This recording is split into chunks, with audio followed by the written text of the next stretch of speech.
Bien, messieurs, et madame, bientôt quand elle arrivera et qu'elle daignera se montrer après son passage sous la douche, car nous attendons encore Nathalie Bayon, et m'a-t-elle dit, elle revient de faire du vélo, il est 21h quand même, et elle est sous la douche actuellement. Donc, aujourd'hui, j'ai Rémi Lequin et Guillaume Ringot. Voilà, voilà, je suis désolé, j'ai failli oublier ton nom. Et évidemment Nathalie Bayon. Donc le hasard des choses fait que vous avez tous les trois participé à Desertus, mais ce n'est pas pour cela que nous sommes réunis ce soir, mes très chers frères et mes très chères sœurs.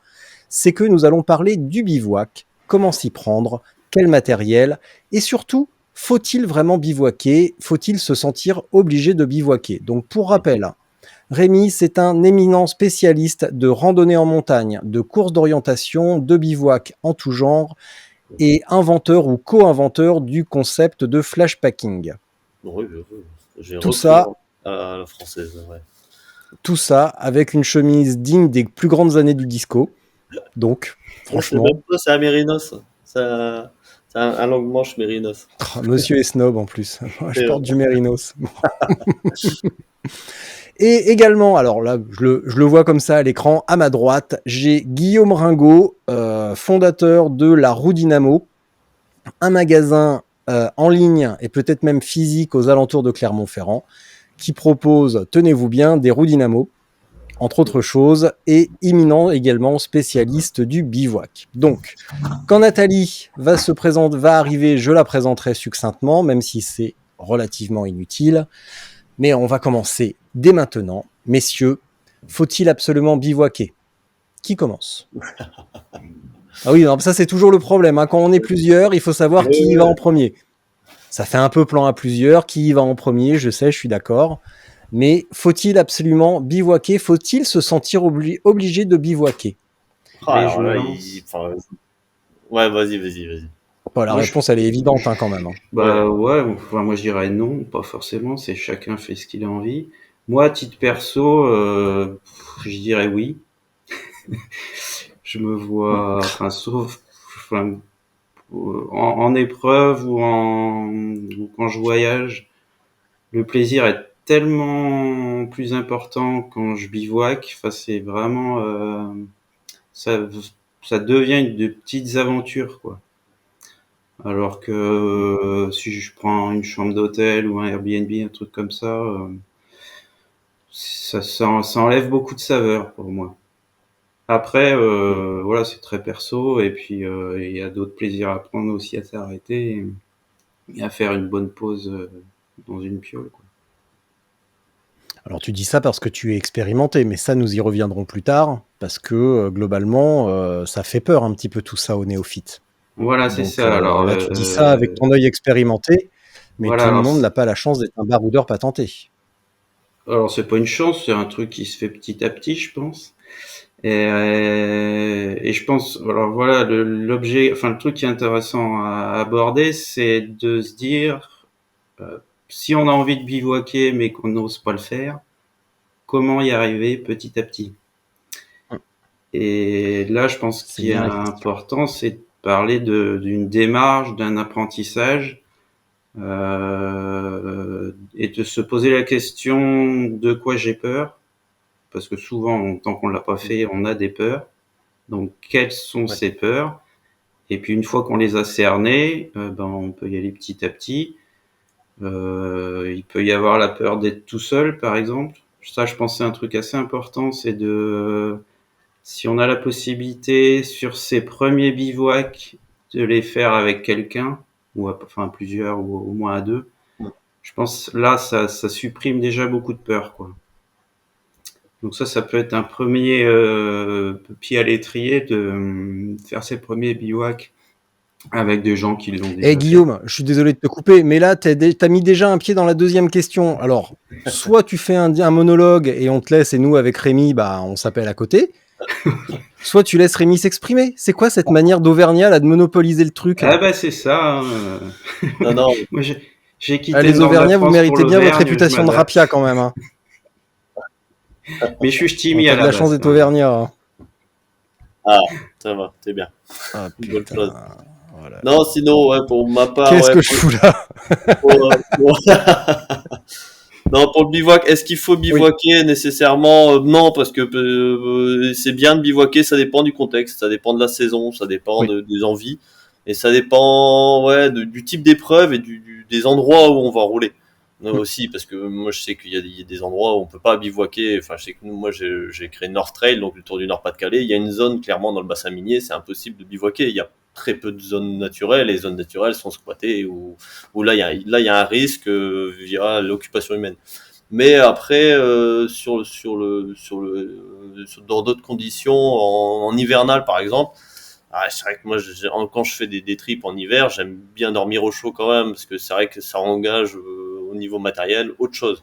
C'est Mm. vraiment transporter du matériel lourd, du matériel, enfin voilà, c'est assez encombrant.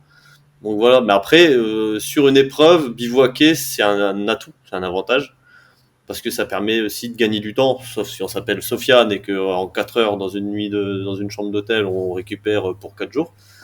Mais sinon, ouais, c'est un gain de temps parce que poser un bivouac, se coucher, se lever le matin, replier, repartir, c'est plus rapide que de booker une chambre d'hôtel, aller à l'hôtel, voilà, faire tout, enlever ses affaires, organiser son vélo pour pouvoir passer une bonne nuit et repartir le lendemain, le petit déj, le machin, le truc. Enfin, si on prend la formule complète.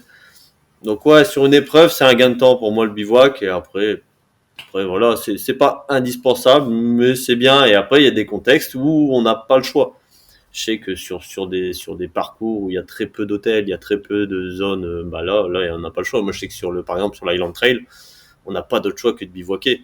Et les zones de bivouac sont très limitées. Il y a les bottis, donc les refuges écossais. Bah voilà, donc on va viser les bottis pour bivouaquer, pour passer une nuit dans un refuge, parce qu'il y a rien d'autre. Il y a très peu d'hôtels, il y a très peu de choses, quoi. Donc voilà, ça dépend. Après, oui, bon, on y reviendra, mais c'est une démarche à apprendre.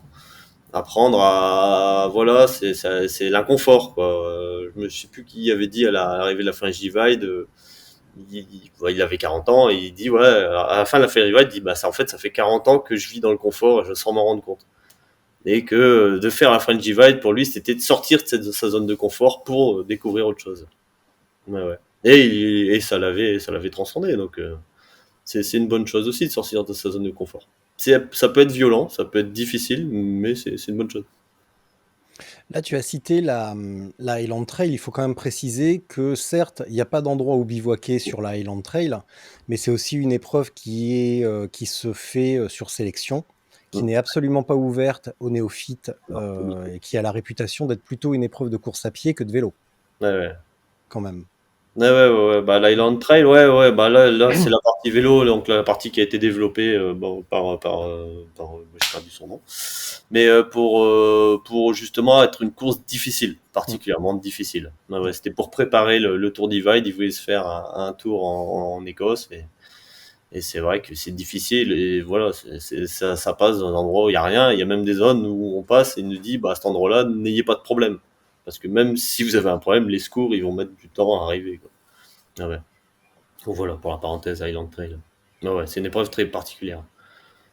Mais c'est vrai qu'il y a d'autres épreuves comme je vois là, il y a le Kyrgyzstan, là, l'Atlas Mountain ou l'Atlas Mountain. La Silk Road. Là, la Silk Road ou l'Atlas, ouais, là c'est des zones où ouais, là ils ont pas le choix de bivouaquer, où il y a très peu de zones de ravitaillement, très peu de zones, donc à moins de pousser jusque de rouler et de se dire ouais on pousse jusqu'à une zone un peu plus urbanisée, hein.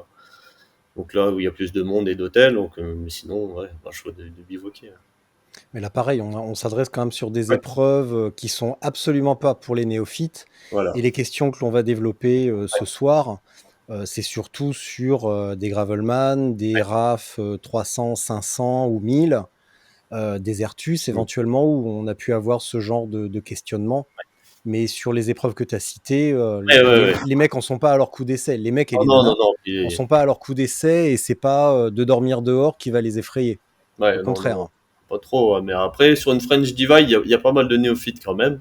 Ouais. Et là, c'est vrai que pareil, hein, il faut bivouaquer pour gagner du temps, quoi. C'est surtout ça. Enfin, après, on peut le faire sans, mais Oui. on roule vite la journée. Mais bon, après, ça fait partie aussi de l'épreuve. Et moi, je sais que par exemple, sur la Sea to Peak, on s'est fait un bivouac avant-dernier soir ou l'avant-dernier soir. On était 14 de l'épreuve, on a bivouaqué tous ensemble. Bah, c'était sympa aussi, quoi. On s'est fait tous un bivouac en commun. En plus, on s'est fait un resto avant, tous ensemble. Donc 14, enfin il y avait 12 participants et enfin non, 11 participants et les trois organisateurs. Donc ça c'est aussi un moment de convivialité de se retrouver dans un bivouac dans la nature. En plus c'était au saut de la Drôme, donc un coin super sympa, un super spot de bivouac, on était vraiment très bien. Donc ouais, c'est vrai que même sur les épreuves françaises, il y a des où il y a des néophytes, il y a potentiellement des zones de bivouac qui peuvent être intéressantes et puis des bivouacs qui peuvent être intéressants aussi. Alors, je note juste un complément de question. Salut. Salut Nathalie. Tu allumes ta caméra, s'il te plaît? En fait, je crois qu'elle fonctionne pas. Donc déjà, je suis contente d'avoir réussi parce que c'est devenu beaucoup trop compliqué ton podcast là. Faut avoir Chrome, faut avoir un ordinateur, faut avoir des oreillettes. Et la nana, elle est informaticienne, tu sais, et quand on lui demande d'allumer Chrome, elle panique. Non, mais justement, moi j'ai arrêté l'informatique. Je me suis rendu compte que j'avais plus de potentiel dans mes jambes que dans mon cerveau. Donc c'est pour ça que j'ai arrêté l'ingénierie au profit du vélo. Donc D'accord, Nathalie. Eh bien, écoute, je suis désolé de cette complexité, mais rassure-toi, j'y travaille parce que ça ne me satisfait pas non plus comme solution, mais étonnamment, et ben pour l'instant, on n'a que ça comme solution. Alors, Nathalie, déjà, bienvenue. Merci. Bienvenue. C'est toujours un plaisir de t'accueillir. Et pour débuter, parce qu'on a fait une série de questions en fait avec Rémi et Guillaume. Faut-il absolument bivouaquer, à ton avis? Non, chacun fait comme il veut. C'est dans quel contexte aussi? C'est en voyage, en course? Parce Alors, que là, j'ai entendu que le ça parlait contexte, c'est que souvent, les plutôt néophytes ou débutants vont se faire toute une montagne du bivouac et un petit peu par mimétisme ou par envie de faire comme tout le monde, vont vouloir absolument bivouaquer ou vont avoir un petit peu peur éventuellement de bivouaquer. Comment s'y prendre, par où commencer? Et par exemple, sur une épreuve, faut-il absolument bivouaquer? Est-ce qu'on peut s'autoriser le confort de l'hôtel ou faut-il absolument bivouaquer? Ouais, évidemment, chacun fait comme il veut.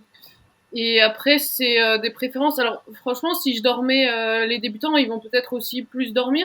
Enfin, ça dépend des objectifs, ou même des pas forcément débutants, mais qui font pas la compétition. Si on dort longtemps, enfin moi clairement, oui, je prendrais pas forcément le bivouac. Moi, je choisis le bivouac surtout parce que je dors très peu sur les courses. Donc, j'ai pas envie de payer 50 euros d'hôtel pour dormir 1 heure, parce que ça fait des budgets après.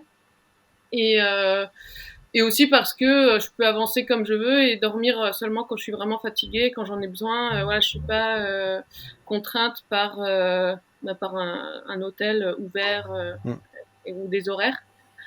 Mais non, il faut absolument pas. C'est pas une obligation. Il y en a beaucoup. Il y a même beaucoup de personnes qui font des performances, qui dorment en hôtel parce qu'ils disent que tu récupères mieux. Donc voilà, chacun fait vraiment comme il veut. Donc ça, c'est un truc que Steven m'avait dit, et il m'avait expliqué globalement que selon lui, il y a plusieurs, Steven Le Yarrick, il y a plusieurs écoles et que l'école française, c'est de rouler lentement et de très peu s'arrêter et de très peu dormir. Et au contraire, l'école allemande, nordique, etc., c'est de rouler vite, mais de s'arrêter dans le dur, en hôtel, et de vraiment se reposer, justement. Vous êtes d'accord? On va recommencer avec Nathalie. Tu es d'accord avec cette approche? En tout cas, dans les Français que je connais, ouais, en tout cas ceux qui performent, c'est souvent ça. On est fort pour pas beaucoup dormir, j'ai l'impression. Peut-être parce qu'on boit enfin moi je bois pas de café, mais beaucoup de coca, moi. Mais ouais, j'ai l'impression que les Français c'est ça, mais même dans beaucoup d'autres pays. Après, il y en a qui s'arrêtent en hôtel, mais qui vont dormir qu'1 heure. Moi, c'est que j'ai pas le budget pour faire ça, quoi. Mais il y en a que ça dérange pas de payer 50 balles pour dormir 1 heure. Voilà. Euh, non, j'ai l'impression qu'il faut pour gagner. Enfin, après, ça dépend pareil. C'est toujours aussi une question de longueur de course. Plus les courses sont longues et plus il faudra quand même se reposer et dormir. Enfin, à un moment, t'es obligé, quoi. Mais j'ai quand même l'impression que la plupart des personnes qui gagnent dorment quand même très peu. Là, on parle quand même des courses. Là, tu reviens, donc tu as fini Désertus il y a 2 semaines et tu es rentré chez toi à vélo. Tu faisais bivouac, tente ou hôtel où tu alternais? Tu as fait comment ton retour à la maison? Alors, j'étais surtout en tente. J'ai une tente, voilà, très légère, et après, je faisais quand même de temps en temps un hôtel, déjà pour pouvoir prendre une bonne douche. Et puis, comme j'ai pas encore de roue dynamo, enfin j'ai reçu une paire, mais que j'ai pas encore installée sur mon vélo.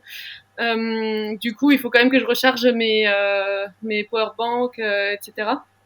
Donc voilà, comme ça, au moins tous les 3-4 jours à peu près, il faut que je recharge tout ça.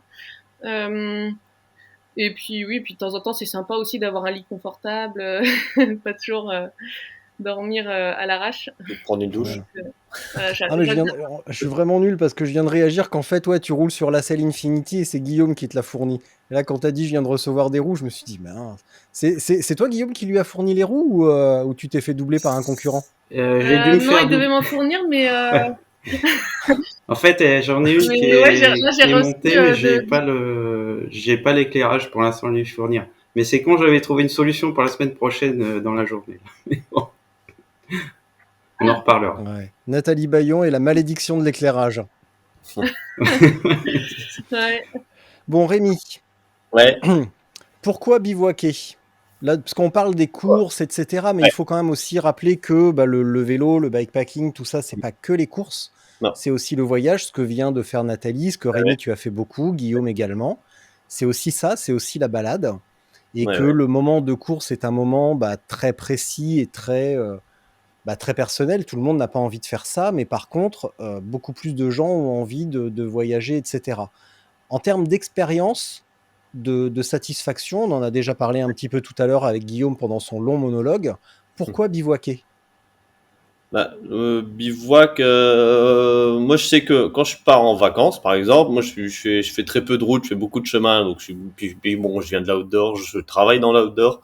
Donc moi, bivouaquer, ça fait partie du voyage, ça fait partie du truc de se poser dans la nature, de trouver un spot de bivouac, ça c'est quelque chose que j'adore. Donc me mettre sur carte pour trouver un spot de bivouac. Donc le fait de bivouaquer, c'est un peu donner un caractère authentique au voyage, plus authentique que de s'arrêter à l'hôtel, de prendre un Airbnb ou autre. Donc c'est vrai que moi le bivouac c'est quelque chose que j'apprécie. Après bon comme tu disais, moi j'ai pas mal développé le flashpacking, on en fait pas mal à Lille à peu près bon une fois par mois là, sur la bonne saison. Et c'est vrai que le flashpacking c'est le fait de partir sur 24 heures, de se faire un bivouac, donc de partir après le boulot le vendredi ou samedi soir, de se faire un bivouac et de rentrer le lendemain midi ou après-midi. Et ça aussi, c'est là on bivouac parce que c'est un moment où c'est un moment de convivialité où on va se poser avec des amis, on va prendre à boire, on va prendre à manger, on va partager, même si on arrive à 10 heures au bivouac, on va se coucher à 2 heures, 3 heures du matin. Mais là, c'est plus un moment de convivialité, c'est du bikepacking, mais plus tranquille pour profiter, pour partager un moment entre amis. Et vraiment là, c'est le bivouac qui est envisagé dans le sens d'une convivialité. C'est pas dans le but de faire une performance. Là, c'est vraiment de prendre son temps, de profiter, de garder des bons souvenirs, de faire des photos, partager un moment, découvrir de nouvelles personnes, et voilà. Et puis bivouac, c'est toujours sympa. Ouais. Donc là, ouais, c'est un autre sens, le bivouac, dans ce sens-là, dans le sens du voyage et du flashpacking. Ça nous sort aussi, c'est vrai que le flashpacking, on en fait autour de l'île, hein, parce qu'on part de l'île. Et c'est vrai que ça nous sort un peu de notre environnement urbain pour se retrouver dans la nature, mais à proximité de chez soi. On est à 2-3 heures de chez nous, à vélo, et en fait, on dort dans la nature, on dort dans des espaces qu'on n'aurait pas imaginé, des terris, hein, que j'apprécie particulièrement. Les terris sont des super spots de bivouac. Eh bien, je connais ton amour pour les terris. Non, mais en plus, on va faire une parenthèse. J'ai rien contre les terrils, mais simplement si j'avais été moins nul à l'époque, j'aurais réussi à m'orienter dedans. Oui, On serait en ouais, bon terme aujourd'hui. Tu m'emmènes dans les terrils aujourd'hui, il n'y a pas de problème. ouais, non, C'est vrai qu'il y a 3 ans, c'était autre chose. puis bon, la Malténie, c'est des parcours assez tortueux, donc dans les terris, il fait passer vraiment par les petits singles, les petits trucs. Ouais, mais aujourd'hui, je saurais faire. Je Ouais, m'énerverais pas comme j'avais fait. ouais, bah, faut en revenir alors. Non. Alors, et toi, t'en penses Alors, quoi de tout ça? Pourquoi le alors bivouac? moi, clairement, alors hors épreuve, moi, la grosse motivation, c'est de dormir en plein milieu de la nature, quoi. Et puis le plaisir de trouver le super spot. Alors, on le trouve pas toujours, mais quand on trouve un bon, tu passes vraiment un chouette moment. Moi, il y a un truc que je cherche vraiment, c'est les points d'eau. Je trouve que ça change vraiment le plaisir du bivouac quand on arrive à trouver de l'eau, pouvoir se laver un peu, éventuellement cuisiner. Ça change vraiment beaucoup de choses, ouais. Mais ouais, clairement, c'est dormir sous les étoiles, avoir le bruit du vent dans les arbres, les animaux, enfin vraiment ce contact avec la nature qui est très très très proche quand on est en bivouac, quoi. Qu'est-ce qui s'est passé là? Alors, nous revoilà après cette courte interruption et nous allons repartir avec Nathalie sur pourquoi bivouaquer. Voyage ou épreuve, parce que tu maîtrises parfaitement les deux, Nathalie.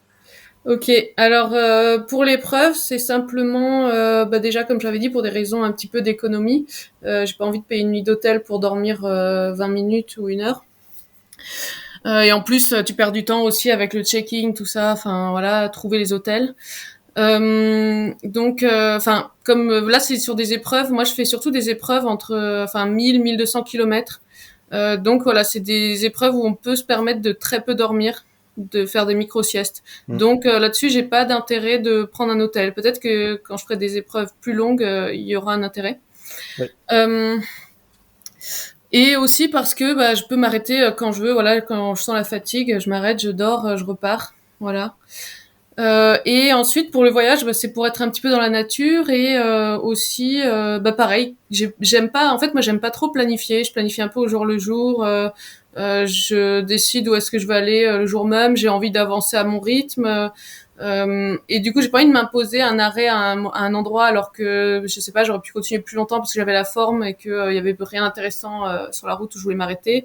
Ou au contraire, j'ai envie de prendre mon temps, de m'arrêter, me baigner, manger, je sais pas quoi, et du coup, je fais peut-être pas autant de kilomètres que ce que j'avais prévu. Enfin, voilà, j'ai pas envie de me mettre des contraintes en fait. Et donc, bivouaquer, ça me donne vraiment cette liberté de pouvoir m'arrêter quand je veux, plus ou moins où je veux.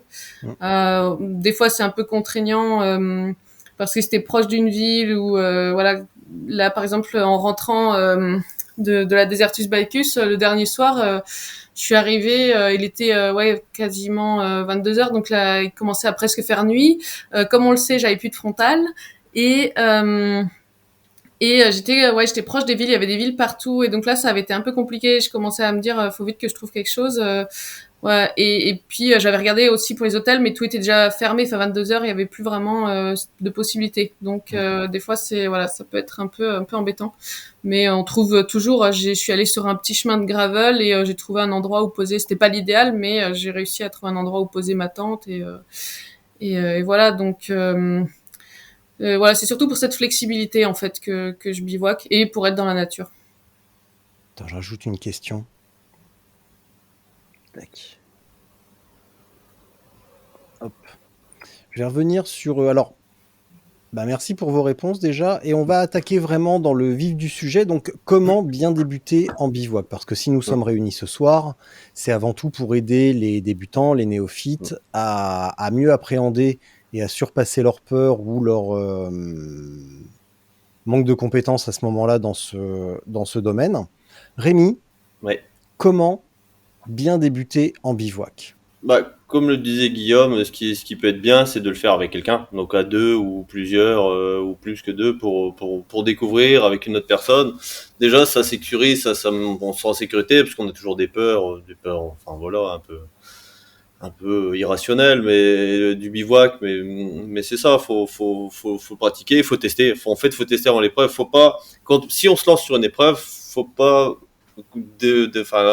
découvrir le bivouac pendant l'épreuve. Il faut s'entraîner avant. C'est comme le matériel, c'est comme les jambes. Il faut tout tester avant pour arriver bien préparé. Donc ça fait partie de la préparation pour une épreuve. Et puis après, non, c'est ça. Moi, je pense qu'il faut vraiment tester. Voilà, tester, bivouaquer, faire des flashpacking. C'est vrai que les flashpacking, ça marche bien. Dormir dehors, c'est pas donné à tout le monde de dormir dehors. Il y en a qui sont bien dans du dur, ou bien même dans leur tente, ou même dormir dans un bivy. Il y en a qui peuvent pas dormir dans un bivy. Et en fait, qui se disent qu'ils peuvent pas dormir dans un bivy jusqu'au jour où ils essayent. Ils se disent, en fait, c'est simple.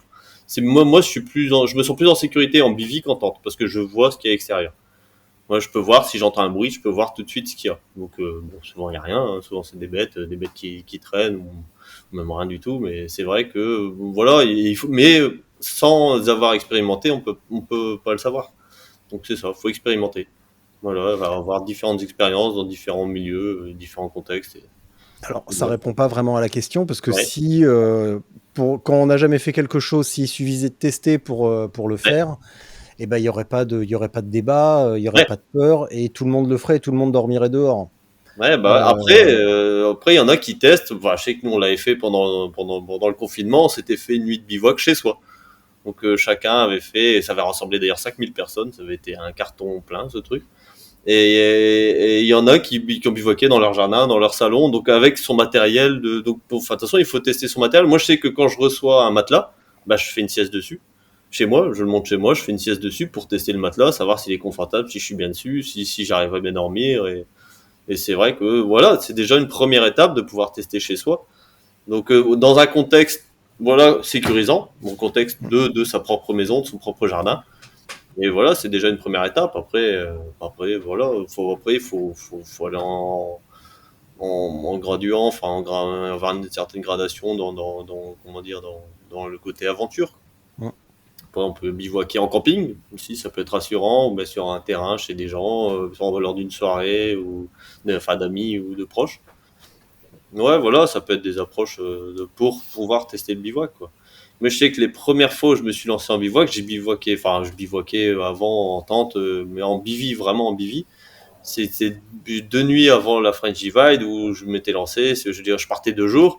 Et en fait, j'avais une certaine appréhension à bivouaquer. Et en fait, je poussais jusqu'au moment où physiquement je pouvais plus. Et je me dis, bah allez, je me pose là, à cet endroit-là, ça m'a l'air bien. Et parce que voilà, j'avais une appréhension, j'osais pas trop me dire, bon bah il fait encore clair, qu'est-ce que je vais faire, je vais me poser, je sais pas quoi faire. Mais en fait, il faut le faire, il faut tester une première fois. C'est toujours la première nuit qui est difficile. Après on s'y fait.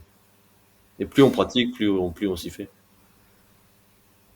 Donc en fait, toi, ça s'est fait un petit peu par la contrainte. Ouais, c'est ça. Ouais. Tu t'es lancé et à un moment donné, tu tenais plus en l'air, et voilà, il a fallu que tu t'allonges. Ouais. Bah oui, voilà, ouais. C'est ça. Ouais. Et après, de toute façon, quand on est fatigué, on dort. Ah bah, on dort n'importe où de toute façon. Voilà. Hein. Ouais. Guillaume? Ouais, alors moi, Réveille-toi, Guillaume. Ouais, vous m'entendez là, c'est bon. Moi, je pense On que t'entend très mal quand même. c'est vrai. Je remonterai le volume après. J'ai retenu la leçon de l'épisode avec Victor, où je remonterai un petit peu le volume. Ok. Alors moi, ce que je conseillerais, c'est pour démarrer, de limiter l'inconnu. C'est-à-dire, ce qui fait peur, en fait, c'est ce qu'on connaît pas. Donc, autant aller commencer par bivouaquer dans des endroits connus, donc soit dans son jardin ou dans un pré pas trop loin de chez soi, des zones qu'on connaît.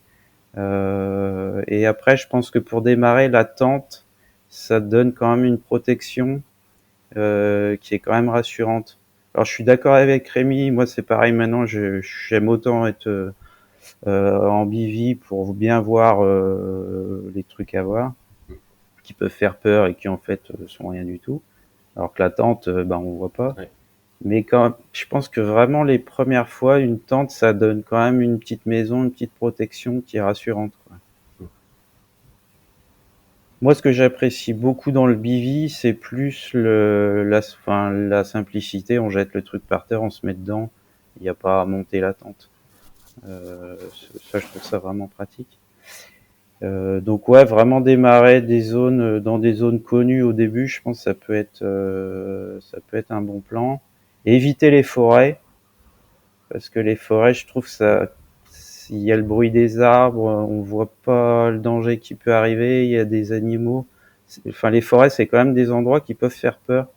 Donc c'est pas le bon plan pour débuter, je pense.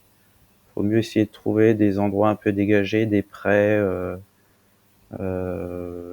Des zones où on a de la vue, quoi. Et puis après, il y a un point qui a abordé, peut-être, c'est l'hygiène, d'accepter de pas pouvoir se laver. C'est pas simple. Moi, je sais qu'il y a pas longtemps, enfin là, ça commence à plus trop me déranger. Mais pour moi, c'est quand même un truc difficile, quoi. Me mettre dans le sac tout crade, tout collant, waouh, c'est un frein, quoi. Et après, bon, on trouve des solutions. Et ça va mieux maintenant? Tu supportes mieux d'être sale?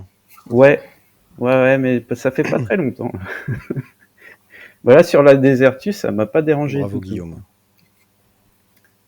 Voilà, petit à petit, on Tu y vois, arrive. comme quoi quoi. on s'habitue à tout. Hein. Ouais. Et ben ouais, Il aura fallu que tu ailles en Espagne pour découvrir les joies d'être crade. voilà, c'est ça. Mais en fait, c'est paradoxal, c'est parce qu'il a pas fait chaud. Du coup, j'ai peu transpiré. Alors que les bivouacs que j'ai pu faire par grande chaleur, tout collant, waouh, ça j'ai du mal. Ouais. Alors après, maintenant, j'essaie toujours un peu de pouvoir me laver, donc soit de trouver un point d'eau, et sinon de bien remplir mes bidons, et puis je me lave avec un demi-bidon. Ouais. Alors ça, je suis en train de le noter. On va y revenir tout à l'heure quand même à une notion d'hygiène minimale. Quand même. C'est quand même important.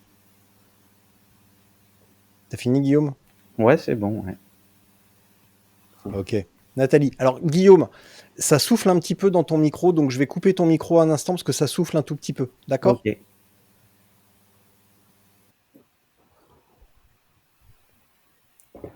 Nathalie, vas-y, on t'écoute. Ouais, alors je dirais déjà se renseigner. Il y a plein de façons de bivouaquer. Donc déjà se renseigner par rapport au matériel, ce qu'on veut utiliser, un tarp, une tente, un bivy, voilà, un hamac pourquoi pas, s'il y a des arbres là où on va. Il y a énormément de choix, donc déjà voir ce qui peut nous correspondre, pourquoi pas en discuter avec des personnes qui ont un peu plus d'expérience et après moi je suis quand même d'accord avec Rémi dans le sens où moi j'ai appris à bivouaquer en me disant je veux participer à des courses d'ultra, j'ai pas les moyens de me payer un hôtel tous les soirs. Et donc je vais dehors et je me trouve le soir, je me démerde, je me trouve un endroit où dormir et voilà. Et c'est vrai qu'on dort très mal la première nuit. Moi je me suis réveillée plusieurs fois en sursaut. Est-ce qu'on va me voler mon vélo ou, des choses comme ça. Et après, sinon, il y en a d'autres qui, par exemple, moi j'ai Stéphane Laurent qui participait à la Race Cross France, qui avait vu que j'avais participé l'année d'avant, qui m'avait contacté, qui lui, pareil, avait jamais dormi dehors, qui avait un peu peur, et il m'a dit, est-ce que ça te dérange, je viens avec toi, tu m'apprends à dormir dehors. Et je dis, ok, allez, on y va. Alors lui, c'est mon héros, hein, je vous le dis tout net. Et c'est la méthode la plus audacieuse que j'ai eu l'occasion d'écouter depuis longtemps. Hein. Bravo Laurent. Hein. C'est Stéphane son prénom. Eh ben Laurent, c'est son pareil, famille. pareil. Bravo. Donc voilà, donc j'ai emmené et puis voilà, j'ai essayé de dormir dehors. Il avait un peu d'appréhension, mais ensuite il m'a vraiment remercié parce que il m'a dit j'aurais jamais osé faire ça tout seul et donc sinon voilà, trouver quelqu'un, un ami ou quelqu'un de plus expérimenté qui est prêt à nous emmener. Après limiter les inconnus aussi, ouais, comme disait Guillaume. Donc pourquoi pas essayer de chercher son endroit de bivouac avant pour savoir, enfin pour être sûr que là c'est un endroit sympa où dormir. Moi j'essaye aussi d'être assez caché. Je me dis que enfin j'essaye de trouver des lieux un peu isolés. Donc en fait je vais essayer de trouver des petits chemins.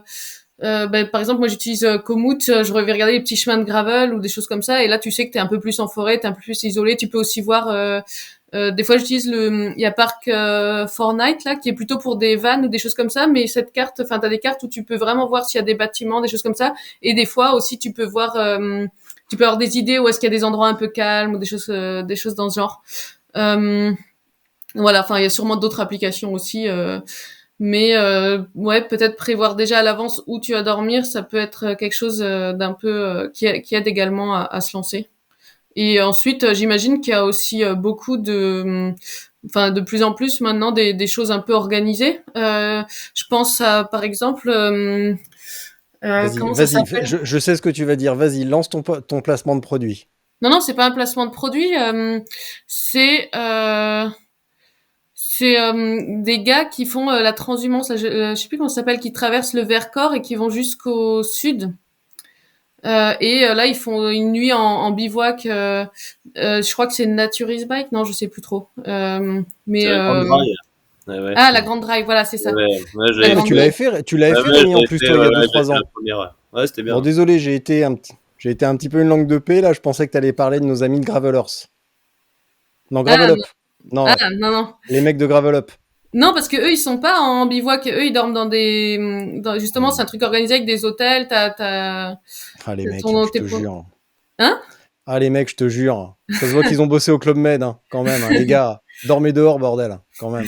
Non, non, c'est la Grande Drive et eux, je crois pas qu'ils fassent vraiment d'argent dessus. Enfin, c'est vraiment tu payes juste un minimum et ouais, puis tu as une trace et ensuite les gens se retrouvent le soir pour bivouaquer ensemble. Enfin, c'est pas obligatoire, hein. Il y en a qui peuvent dormir aussi en hôtel et tout. Je l'ai pas fait, mais les gars m'avaient contacté, ils m'avaient envoyé la trace. Je l'ai pas encore faite, mais ça a l'air vraiment vraiment cool. Question subsidiaire, tu reçois combien de mails par jour? Mais pas énormément, hein. D'accord. D'accord, Après, Nathalie. ça dépend par qui. Après, j'ai beaucoup de gens qui me suivent sur les réseaux, qui me posent des questions sur mon matériel, sur comment, oui, justement, sur des questions aussi comme ça. Comment tu fais pour bivouaquer? T'as pas peur? Euh, mais, euh, mais sinon, des mails de marque, tu veux dire, j'en reçois pas énormément, hein. Ah, les salauds. Les salauds, ils savent vraiment pas ce qu'ils loupent, hein, vraiment. Euh, Maintenant, on va parler un petit peu du matériel. Alors, si vous voulez bien, là, comme c'est finalement quelque chose de très factuel, je vais voir ça avec Rémi. Et on va revenir, parce qu'on a dit plein de mots qui peuvent être un petit peu obscurs éventuellement, comme bivy, tarp, etc. Donc, Rémi, on va reprendre. Tu peux allumer ton micro si tu veux. C'est bon, ouais. Et tu vas. Donc, un tarp, c'est quoi? Un tarp, c'est une bâche à 300 euros. D'accord, nickel. Voilà, donc tu peux acheter ça. Ah, mais oui, en plus, j'avais vu que tu avais fait ça pour Desertus. Tu avais pris un truc bizarre dans lequel Ouais, tu avais ouais, emballé ton ouais, vélo. ouais, ouais. Moi, je fais mes tarps moi-même avec des couvertures de survie. Parce que bon, comme ça ça a plusieurs utilités. Ça sert de housse pour le vélo, de couverture de survie et de tarp. Donc, ça fait des années que je traîne ça et ça marche très, très bien. Donc, à chaque fois sur mes voyages, donc pas en épreuve, parce qu'en épreuve, voilà, il y a juste la Désertus, mais c'était plus pour la housse, c'est parce qu'il fallait une couverture de survie. Mais sinon, sur mes épreuves, sur mes voyages, bon, moi, je traversais les Vosges. J'avais fait ça et non, même en camping, ça va, on me regardait pas trop bizarre, ça allait. Donc ouais, le tarp c'est ça, c'est juste une bâche. En fait, c'est la toile extérieure de tente sans la toile intérieure, donc sans Sans moustiquaire. l'habitacle. Voilà, c'est Ok. juste se protéger de la pluie. Ouais, ouais. Une tente, bah, c'est une tente. C'est une tente, Voilà. double toit, enfin voilà, avec une tente intérieure qui est fermée, qui coupe des moustiques, de de tous les insectes et tout, et puis la toile extérieure qui protège les intempéries. Pour un usage voyage, bikepacking, etc., le poids optimal, sans forcément y laisser un rein, on pourrait estimer à combien? Un poids de tente optimal. De On aura tente. la même discussion sur le sac de couchage, les autres trucs. Ah, et le tente, c'est compliqué. Moi, j'ai voyagé longtemps avec des tentes à 2 kilos et après, ça a baissé. Moi, je pense qu'un kilo, entre 1 kilo et 1 kilo 5, c'est bien. Ouais. Ouais, ouais, ça se trouve. C'est du matériel qui est assez cher, mais ça va encore. Il y a des marques qui font des trucs assez sympas et pas trop chers. Il n'y a pas besoin de pouvoir de devoir revendre un rein pour pouvoir acheter une tente, puisqu'on voit des trucs à 400-500 balles. Mais Nathalie, elle fait non. combien la tienne? Elle fait un chouïa plus qu'un kilo. Ouais. Ouais, voilà. Ouais. Mais ça, c'est nickel. Pour une tente, c'est vraiment bien. Ouais, ouais, ouais, ouais. 1 kilo 5, c'est vraiment le maximum. Et Guillaume, l'encombrement aussi. Rien que pour le vélo. Guillaume, tu dors en tente. Réactive ton micro, Guillaume. Moi, j'ai une tente qui fait Guillaume, 1 tu dors en kilo tente ou pas? et j'ai un bivy aussi et je Mm. choisis en fonction de la météo. Et aussi de si j'ai Ouais. envie de me prendre le chou à D'accord. monter la tente ou pas. Ok. En volume, Un en bivy. fait, Justement, parlons-en, Rémi. C'est quoi un bivy? Ah, pardon. J'avais pas compris qu'il avait pas fini. Excusez-moi. C'est bon. Je sais plus. Vas-y, Guillaume. Je sais Termine. même plus. Ouais, je disais en volume, moi j'ai Tu un parlais de bivy qui est volume. assez gros et du coup entre ma tente et mon bivy, j'ai pas une différence énorme. Donc le choix, je le fais vraiment en fonction de météo. Et puis si c'est des épreuves, voilà, je prends un bivy parce que j'ai pas envie de me prendre le chou à monter une tente pendant une épreuve, quoi. On a perdu Ouais. Nathalie. Et Non, donc, non, celui-là. Non. Ah. Ouais, à un moment donné, j'ai cru qu'on allait voir apparaître Nathalie parce qu'on n'a plus l'icône caméra.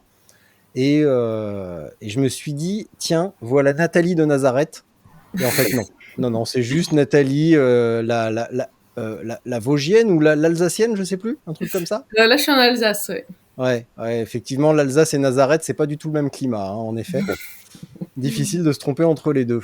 Du coup, Rémi, un bivy, c'est quoi?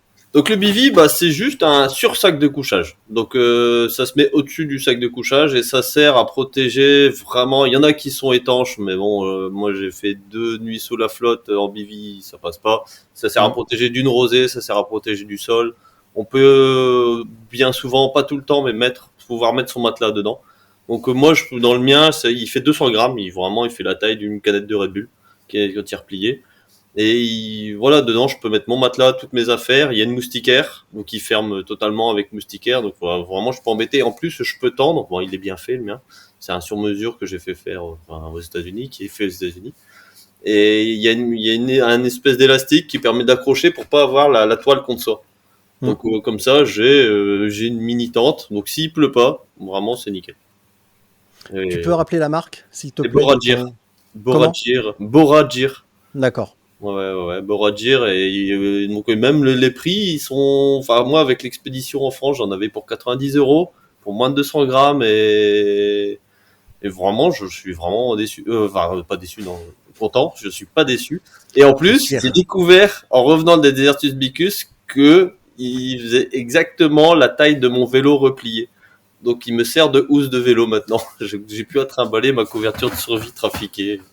Génial. Voilà, c'est fabuleux. Et en plus, il ferme totalement, donc ça passe comme une housse de vélo parfaitement dans le train et aucun problème avec ça pour rentrer de Barcelone.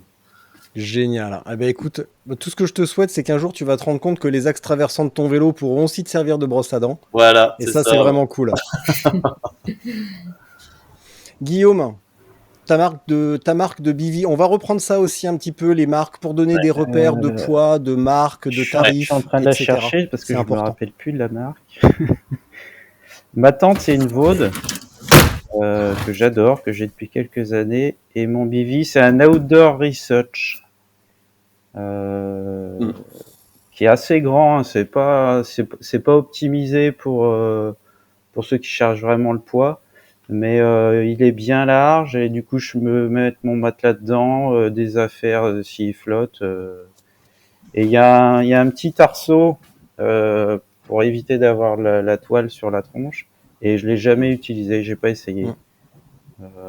Faut que j'essaye un jour. Quand même. Quel dommage. Parce que, en fait l'arceau il prend quand même pas mal de place. Quoi. Oui.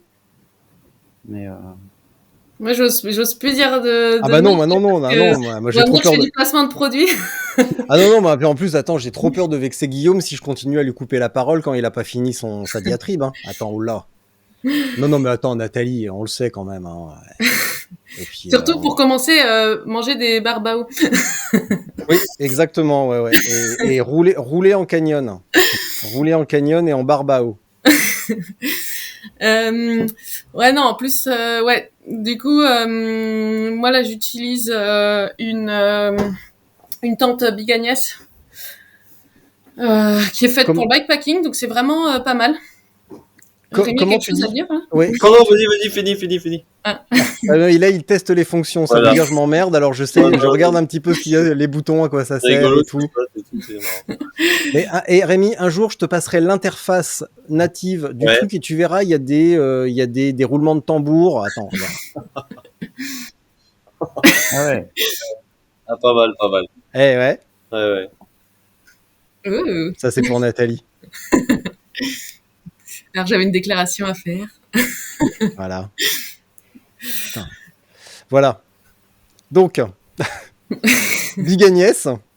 Ouais, du coup, j'ai une tente Big Agnès, j'en suis très satisfaite. Parce que voilà, elle est légère, elle est facile à monter, tout ça. Et je ne suis plus sponsorisée par eux. Sinon, en sac de couchage, après, moi, en fait, j'ai ce truc que j'essaye de faire un petit peu avec ce que j'ai. Et du coup, en sac de couchage, je suis très contente de mon sac de couchage, mais je l'avais acheté pour faire du trek à la base. Et du coup, il est quand même très volumineux. Donc, la marque est cool, mais je le conseillerais pas forcément le mien En fait, j'ai le Cumulus Traveler 700, mais il prend quasiment une sacoche entière parce Ouais. que il est très gros. Ouais. Donc voilà, prochainement j'en achèterai un plus compact, mais voilà, pour l'instant, en fait moi quand je suis en voyage, je m'en fiche un peu du poids et tout ça. Ouais. Et sur les courses, en fait, je prends juste une couverture de survie réutilisable de chez Decat. Pareil, je suis pas sponsorisée pour aucun de ceux-là. Non, mais ça arrive, hein, tu sais, ça, je peux t'en Non, parler, non, mais parce qu'après on va me dire que je vends les. Non, mais il y a des fois, moi aussi, il m'arrive d'acheter des trucs, hein, t'inquiète pas, hein, je connais, hein. Ça m'arrive, hein. Sinon, en BV, j'ai pas tellement utilisé. En fait, quand j'ai voulu essayer le BV, j'avais récupéré le BV de l'armée de mon père. Donc, pareil, celui-là, je le recommande pas forcément. C'est sûrement pas le meilleur qu'il y a sur le marché. De toute façon, je pense qu'il s'achète pas, à moins de faire un peu de service. Donc, voilà. C'est surtout ça que j'utilise. Et après en matelas, j'aime bien il y a le Thermarest là, et celui pour femme il est pas mal parce que t'as un meilleur air, je sais pas comment ce que c'est, enfin Ouais. voilà de meilleure isolation, enfin il est plus court. Comme moi je suis petite, ça me va très bien. D'accord. Du coup, tu as cité Cumulus et là, je vais recevoir le Quilt, pardon, 150, je crois, Ouais. qui est donné pour des températures correctes parce que de toute façon, j'ai pas du tout l'intention de dormir dehors quand il caille. Hein, c'est pas du tout mon genre. Donc j'en ai pris un qui permet d'aller dehors et qui fasse un petit peu frais. Et le bivy de la même marque, donc Cumulus. Et en matelas, on va en parler après, mais j'ai un Decat, pareil, que je vais emmener, que j'avais acheté l'année dernière pour faire Galia avec Stéphane et que j'ai jamais utilisé. Donc ça sera l'occasion de le sortir. Et voilà. Du coup, matelas, Rémi. Et donc un matelas gonflable. Ouais. À quoi ça sert en fait? Alors, déjà, je vais revenir un peu en avant parce que c'est vrai que j'ai parlé de mon tarp sur mesure, mais sinon, j'utilise aussi depuis un an un tarp qui est très bien, hein, le tarp Cyclone. Donc le Cyclone, enfin ça se dit Cyclone, donc cyclone.cc. Et c'est un tarp en fait qui se met sur le vélo retourné. Donc le vélo on le met à l'envers, le tarp se met dessus comme ça on n'a pas d'arceau. Et donc il est conçu donc à Lille, donc par Andreas de la Fraise et François. Donc eux ont conçu ça et moi je le teste depuis un an et vraiment très bien. Et vraiment cet été je pars avec ça, donc ça remplace une tente et en plus ça fait 700 grammes, ça prend peu de place et c'est assez ingénieux quoi, de pouvoir trimballer juste la toile et 6 sardines et pas besoin d'arceau. Donc ça c'est le tarp que j'utilise. Sinon en matelas, moi j'ai utilisé beaucoup de matelas différents parce que j'en crève beaucoup. Donc je peux dormir sans matelas, mais c'est vrai que le problème c'est l'isolation du sol. Donc j'ai testé, parfois pareil, hein, je me suis dit tiens je vais tester de dormir sans matelas et au final j'arrive à dormir sans matelas, mais il y a le froid qui peut remonter assez rapidement, donc ça marche quand il fait très chaud pour moi. Et après sinon j'ai eu Thermarest, le Uberlight là le bleu que j'ai crevé. J'ai eu C'est les clopes ça. Ouais, non, mais même pas. Je sais même pas. En plus, je trouve jamais les crevaisons.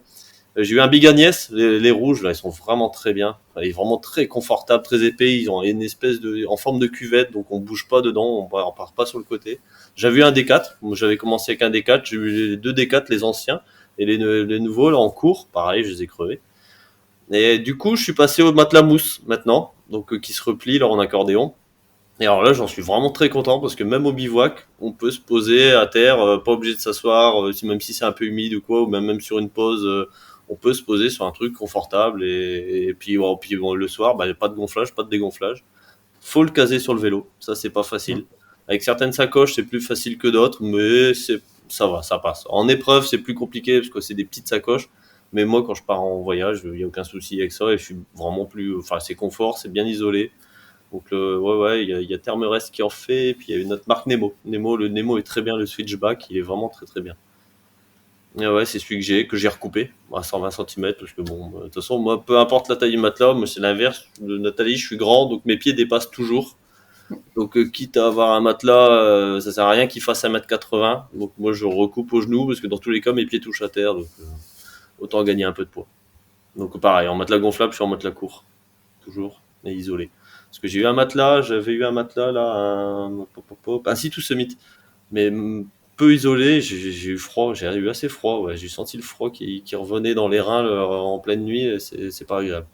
Donc c'est vrai que ça Alors, aide d'avoir un bon matelas isolé, c'est pas mal aussi. je fais une petite parenthèse justement sur Sea to Summit parce que quand on regarde un petit peu des photos plutôt d'influenceurs où ils sont tous équipés Sea to Summit de la tête aux pieds, et pourtant vous trois qui êtes expérimentés, vous ne l'avez pas cité une seule fois, et quand vous le citez, quand Ouais. Rémi tu l'as cité, Oui, c'est pas forcément des termes oui. très reluisants. Mais c'est Donc est-ce que l'ultralight c'est que j'ai est-ce cité. que c'est très cher pour rien?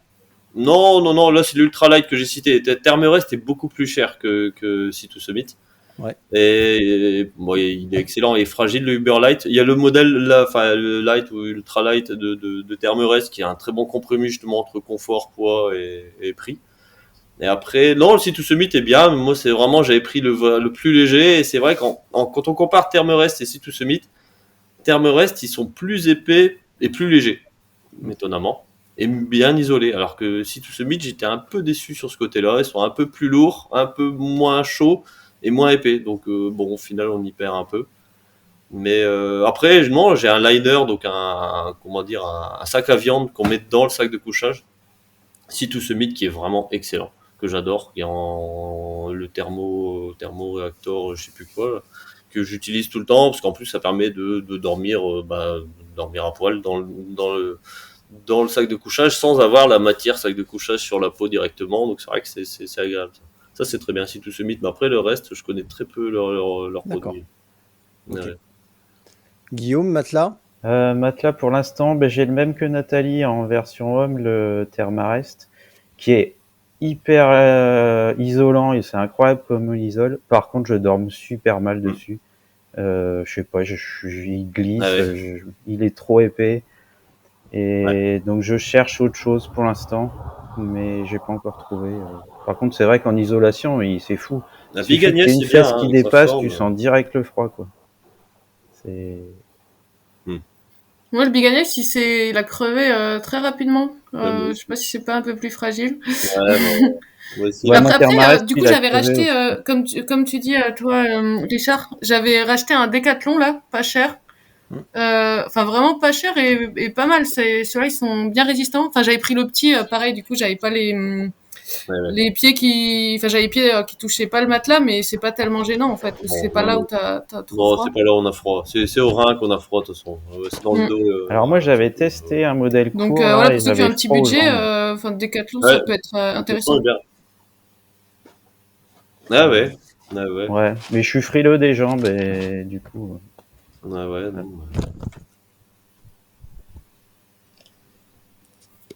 Non mais en fait j'ai dit une grosse connerie, c'est que je l'ai utilisé pendant tout Galia. Ah Parce ouais. que quand on dormait chez les gens, je dormais dessus. Et Ouais. franchement, j'ai hyper bien dormi tous les soirs. En même temps, j'avais emmené ma couette et mon oreiller de la maison. Donc je dormais bien dans la cuisine des gens avec le chat qui venait me réveiller en se grattant le cul sur mon nez. C'était sympa. Ça, c'était agréable. Mais du coup, donc, tente, bivy, sac de couchage, matelas. Ouais. Qu'est-ce qu'on peut ajouter comme équipement? Bah, De quoi on peut avoir? le sac à viande, c'est pas mal, hein. C'est vrai que c'est un Ouais. confort. Ouais. Le sac à viande qui permet justement de pas dormir avec ses affaires sales. Parce qu'on Ouais. on peut dormir en long, on peut dormir avec nos affaires. Moi, j'ai ma première couche Mérinos, je pourrais dormir avec, mais bon, c'est pas forcément très agréable. Donc, de dormir dans un sac à viande. Puis en plus, ça permet aussi de pas salir aussi, de moins salir le sac de couchage. Si on a des sacs de couchage en plume, c'est un plus quand même. Pareil, moi, j'ai un Cumulus, un X-Lite 200 qui est très bien, mais voilà, qui est assez fragile. Donc ouais, c'est vrai que c'est bien un sac à viande. Après, oreiller, ça c'est un débat. Moi, souvent, je surélève mon matelas en mettant mes affaires en dessous. Ou bien maintenant, j'ai un dry bag que j'utilise et qui est doublé en polaire. Donc dedans, je mets ma doudoune et ça me fait un oreiller polaire qui est très agréable. Donc ça, c'est pas mal. Ouais. Ouais, moi je fais un Pour oreiller l'oreiller, avec un dry Guillaume, bag Nathalie, vous aussi. avez Ouais. une petite astuce? Bah moi j'avais un oreiller Big Agnès qui est sympa, mais que j'utilisais justement quand j'avais des fois le matelas plus court de chez Decathlon. Mais quand j'utilise le Thermarest, en fait, je peux m'allonger entièrement dessus. Donc moi, j'ai pas tellement l'habitude d'avoir la tête trop surélevée. J'aime bien avoir la tête un peu au même niveau que le reste du corps. Non, j'ai pas, enfin, je dors sur le ventre souvent, donc j'ai pas besoin d'oreiller. Et sinon, oui, si le soir j'ai envie, je sais pas, de lire ou quoi, là, je peux utiliser aussi, voilà, je mets un peu d'affaires dans un sac et ça fait un oreiller d'appoint en attendant. Eh bien, on va faire le truc dans le sens inverse. Nathalie, on va reprendre sur toi. Comment tu choisis un spot? Euh, Alors ça va vraiment, ça va dépendre en fait. Tu l'as un petit peu évoqué tout à l'heure, mais t'as bien, il y a bien deux, trois trucs, deux, trois secrets que Ouais, tu nous as bah pas en encore course en révélés. fait, je vais juste dormir là où je suis. Là où tu peux, ouais. Mais je vais quand même m'éloigner de la route parce que ce qui est arrivé pendant la Race Across France, la première fois, c'est que je dormais vraiment à côté de la route. Je me disais, je vais dormir 10 minutes, de toute façon, hop, je me mets juste à côté de la route, je m'en fous. Sauf qu'il y avait plein de voitures qui s'arrêtaient parce qu'elles pensaient que j'avais eu un accident. Donc voilà, donc c'est pas un truc, faut pas dormir. Les gens ils comprennent pas que tu fasses une sieste à côté de ton vélo au bord de la route. C'est pas naturel chez eux. Non, après sur un voyage, comme je disais, en fait, je vais regarder sur Komoot ou d'autres applications les courbes de niveau, par exemple, pour essayer de trouver un truc quand même à peu près plat. Après, c'est toujours aussi une question un peu de compromis. Dans l'idéal, tu veux un truc déjà plat, isolé. Moi, j'essaie d'être le plus isolé possible de toute habitation. Voilà, je veux pas qu'on me voie. Euh, Idéalement, s'il y a un cours d'eau, ça peut être sympa. Mais sinon, en général, je pense à remplir bien mes bidons aussi avant de bivouaquer. Comme ça me permet de boire, de éventuellement faire la cuisine si j'ai pris une popote avec moi. Euh, ouais, c'est essentiellement ça. Après, si en plus peut y avoir une belle vue, c'est sympa, mais c'est pas toujours le cas. Ça, on va dire que c'est vraiment la cerise sur le gâteau. Des fois, on fait un peu comme on peut. Et donc, comme je disais, moi, à ce moment-là, par exemple, quand je suis en gravel, ça va être plus simple parce que t'es quand même dans des endroits souvent plus isolés. Si t'es sur je sais pas, des GR ou des choses comme ça, tu trouves facilement, en fait, sur le chemin, enfin, à côté du chemin, tu peux facilement trouver des endroits. Bon, faut faire attention un petit peu avec la réglementation quand même. On n'a pas le droit de bivouaquer n'importe où. Euh, oui, et puis bien sûr, toujours laisser tout clean avant de repartir. Euh, mais voilà, ouais, je vais essayer de trouver des endroits calmes et pour pas être dérangé ni dérangé non plus. Et voilà, si je suis en route, en fait, sur la fin, je vais essayer de trouver des petits chemins, des petites routes pour vraiment m'éloigner aussi de la route parce que c'est pas agréable, même si tu arrives à te cacher, c'est pas agréable d'avoir le bruit des voitures quand tu dors ou quoi. Voilà. Guillaume? Alors moi, quand j'ai le temps, quand je suis en voyage, premier paramètre, c'est en fonction de la température. Si c'est un moment où il fait un peu froid, je vais éviter les trous, éviter le vent. Donc ça, je fais bien gaffe à ça. Après, point d'eau. Souvent, j'essaie de regarder sur la carte s'il n'y a pas un lavoir ou un point d'eau spécifié. Plutôt loin des habitations, le plus loin de la civilisation possible. Et puis pareil que Nathalie, si j'arrive à essayer d'avoir une vue, c'est très très sympa aussi. Et après, quand en épreuve ou si je m'arrête en pleine nuit, là c'est vraiment, je pense que je trouve un abribus. Là, ce week-end, j'ai dormi sur une table là c'était dans un village, il y avait un espace de jeu pour enfants avec une table de pique-nique. Je me suis mis dessus, j'étais bien. Ouais, les abribus, c'est pas mal, c'est facile à trouver, quoi. Enfin, en campagne, ça permet de trouver un abri vite fait. Bon, c'est pas la meilleure nuit de ta vie, mais ça fait le job. Et ouais, l'eau, moi je bloque un peu sur l'eau, mais sur la Gravel Trobrèche, j'ai fait tous mes bivouacs près de l'avoir, je cherchais sur la carte IGN au moment où je voulais m'arrêter. Et ça a fait, enfin, ça a été vraiment un grand plaisir, quoi. Mais bon, la Bretagne, il y a beaucoup de lavoir. Il n'y en a pas partout. Ouais. Ouais. Voilà. Là, on est tous pétrifiés. Hein. Est-ce qu'il a fini Est-ce qu'on peut enchaîner C'est bon. Moi, j'ose plus Merci. rien dire. Hein. Nathalie, pareil, on sent qu'elle marche sur des œufs. Rémi, il sait plus où se mettre. C'est C'est chaud, hein, là, quand même. l'autorité naturelle, c'est ça. Guillaume, c'est bon? Tu nous donnes ton autorisation? C'est bon, allez-y, mon prince. On peut enquiller, Guillaume? Rémi, vas-y. Ouais. Donc, moi, il y a vraiment deux trucs vraiment différents. En épreuve et pas en épreuve. En épreuve, vraiment, ouais, moi, j'aime pas les sas de banque, par exemple. Il y en a qui, ça rassure dans un sas de banque, mais j'aime bien, ouais, voilà, comme Nathalie, m'isoler un peu, mettre à l'écart. Mais je sais qu'il y a des trucs en ville, même en ville, dans les villages, hein, pas en ville, en pleine ville, zone urbanisée. Il y a des trucs qui marchent toujours. Les stades, ça marche toujours. Plus souvent, il y a de l'eau dans les stades. Il y a des gradins. On a déjà trouvé des vestiaires ouverts avec Totof et sur la French Divide. Et après, les porches d'église. Avec la GTB, on s'est arrêté dans un village. Les porches d'église sont toujours couverts. Bah, là aussi, dans le Pays Basque, j'ai fait un porche d'église. Et en plus, la fonction architecturale du porche d'église, c'est pour accueillir le voyageur. Donc, c'est un bon accueil pour dormir et en plus c'est isolé, souvent c'est fermé sur 2-3 côtés, donc c'est toujours assez bien. Et puis bon, s'il y a un village où il y a moyen de trouver de l'eau. En Espagne, il y avait beaucoup de zones de jeu et ce que j'avais remarqué en Espagne, c'est dans toutes les zones de jeu, il y avait un point d'eau. Il y avait toujours un point d'eau dans les zones de jeu et ça c'était vraiment bien. Donc ça c'est vrai que c'est un bon spot pour les bivouacs. Et après, moi quand je vais être en voyage, là je vais prendre plus le temps de chercher. Donc là, moi tout de suite j'ouvre Géoportail, donc les cartes IGN. Cartes IGN en France ou ailleurs, des cartes topographiques. Je sais que en Belgique, il y a beaucoup de zones de bivouac qui sont aménagées. Donc ça c'est bien, parce que c'est des zones qui sont assez sympas en général. Il y a de l'eau, pas forcément potable, mais au moins pour se rincer.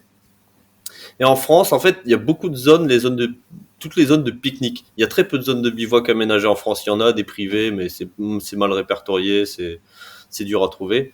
Mais parfois dans les campings, à l'entrée des campings, il y a des places randonneurs, surtout sur les grands chemins comme Stevenson. Oui, Stevenson, il peut y en avoir dans les campings ou Compostelle. Compostelle, à l'entrée des campings, il y a des zones bivouac randonneurs, bivouac cyclistes. J'avais vu ça à Nasbinals et j'étais sur le cul et j'ai trouvé ça génial. Où il y a une salle à côté pour se mettre au chaud, pour pouvoir charger les batteries. Ça, c'est des choses qui sont bien. Mais après, sur les cartes hygiène, il y a les zones de pique-nique. C'est vraiment des zones un peu isolées des routes, sur des points de vue, sur des trucs sympas où il y a une table, il y a un truc sympa pour se poser qui est pas mal. Donc ouais, c'est une science quand même de chercher un bivouac sympa et parfois on a des bonnes surprises, parfois des pas un peu moins bonnes, mais bon, c'est vrai que ça fait partie de l'aventure aussi, quoi. L'aventure, c'est l'imprévu et voilà, c'est ça. Trouver le bivouac et ce qui va se passer au bivouac, en bien ou en mal, c'est l'aventure, quoi. Ah ouais. Oh, j'ai perdu le fil là. C'était intéressant, Rémi. Hein, ça, ne crois pas que ce soit de ta faute. Hein. Ah non. Mais c'est moi, hein, généralement, dans les épisodes, j'ai un moment d'arrêt et je passe sur pause et je sais plus où j'en suis. Donc, on en était au spot. Ouais. Voilà. Donc, maintenant, on va repartir sur Rémi et on va regrouper deux thématiques qui sont manger et se laver. Ouais. Quand tu arrives au spot le soir, comment tu manges, comment tu te laves? Alors, moi, généralement, à 16h, je sais à peu près où je vais m'arrêter. J'ai un parcours qui est fait, donc à 16h, je sais que je suis là, je regarde ce qu'il va y avoir dans les prochaines heures, dans les 2, 3, 4 prochaines heures, ça dépend combien de temps je vais rouler, ou bien s'il y a quelque chose à viser spécifiquement. Donc là, à partir de ce moment-là, 16h, je vais commencer à chercher à manger pour le soir, si j'ai pas déjà de quoi manger. Donc chercher à manger, faire le plein des bidons, en l'idéal le plus tard possible avant le bivouac, ou bien même au bivouac si c'est possible. Et voilà, pour pouvoir se laver, ou faire une toilette, comme on dit, une toilette de chat, une toilette rapide, mais et qui va permettre d'être un peu plus frais pour la nuit et de pouvoir bien manger et passer une bonne nuit. Mais c'est vrai que c'est ça, à partir de 16h, je calcule ça, quoi. Si c'est pas déjà calculé avant, parce que parfois sur mes parcours, je sais que là le North Trail dans 10 jours, Je sais exactement le premier soir à peu près où je vais dormir, le deuxième soir, le troisième soir.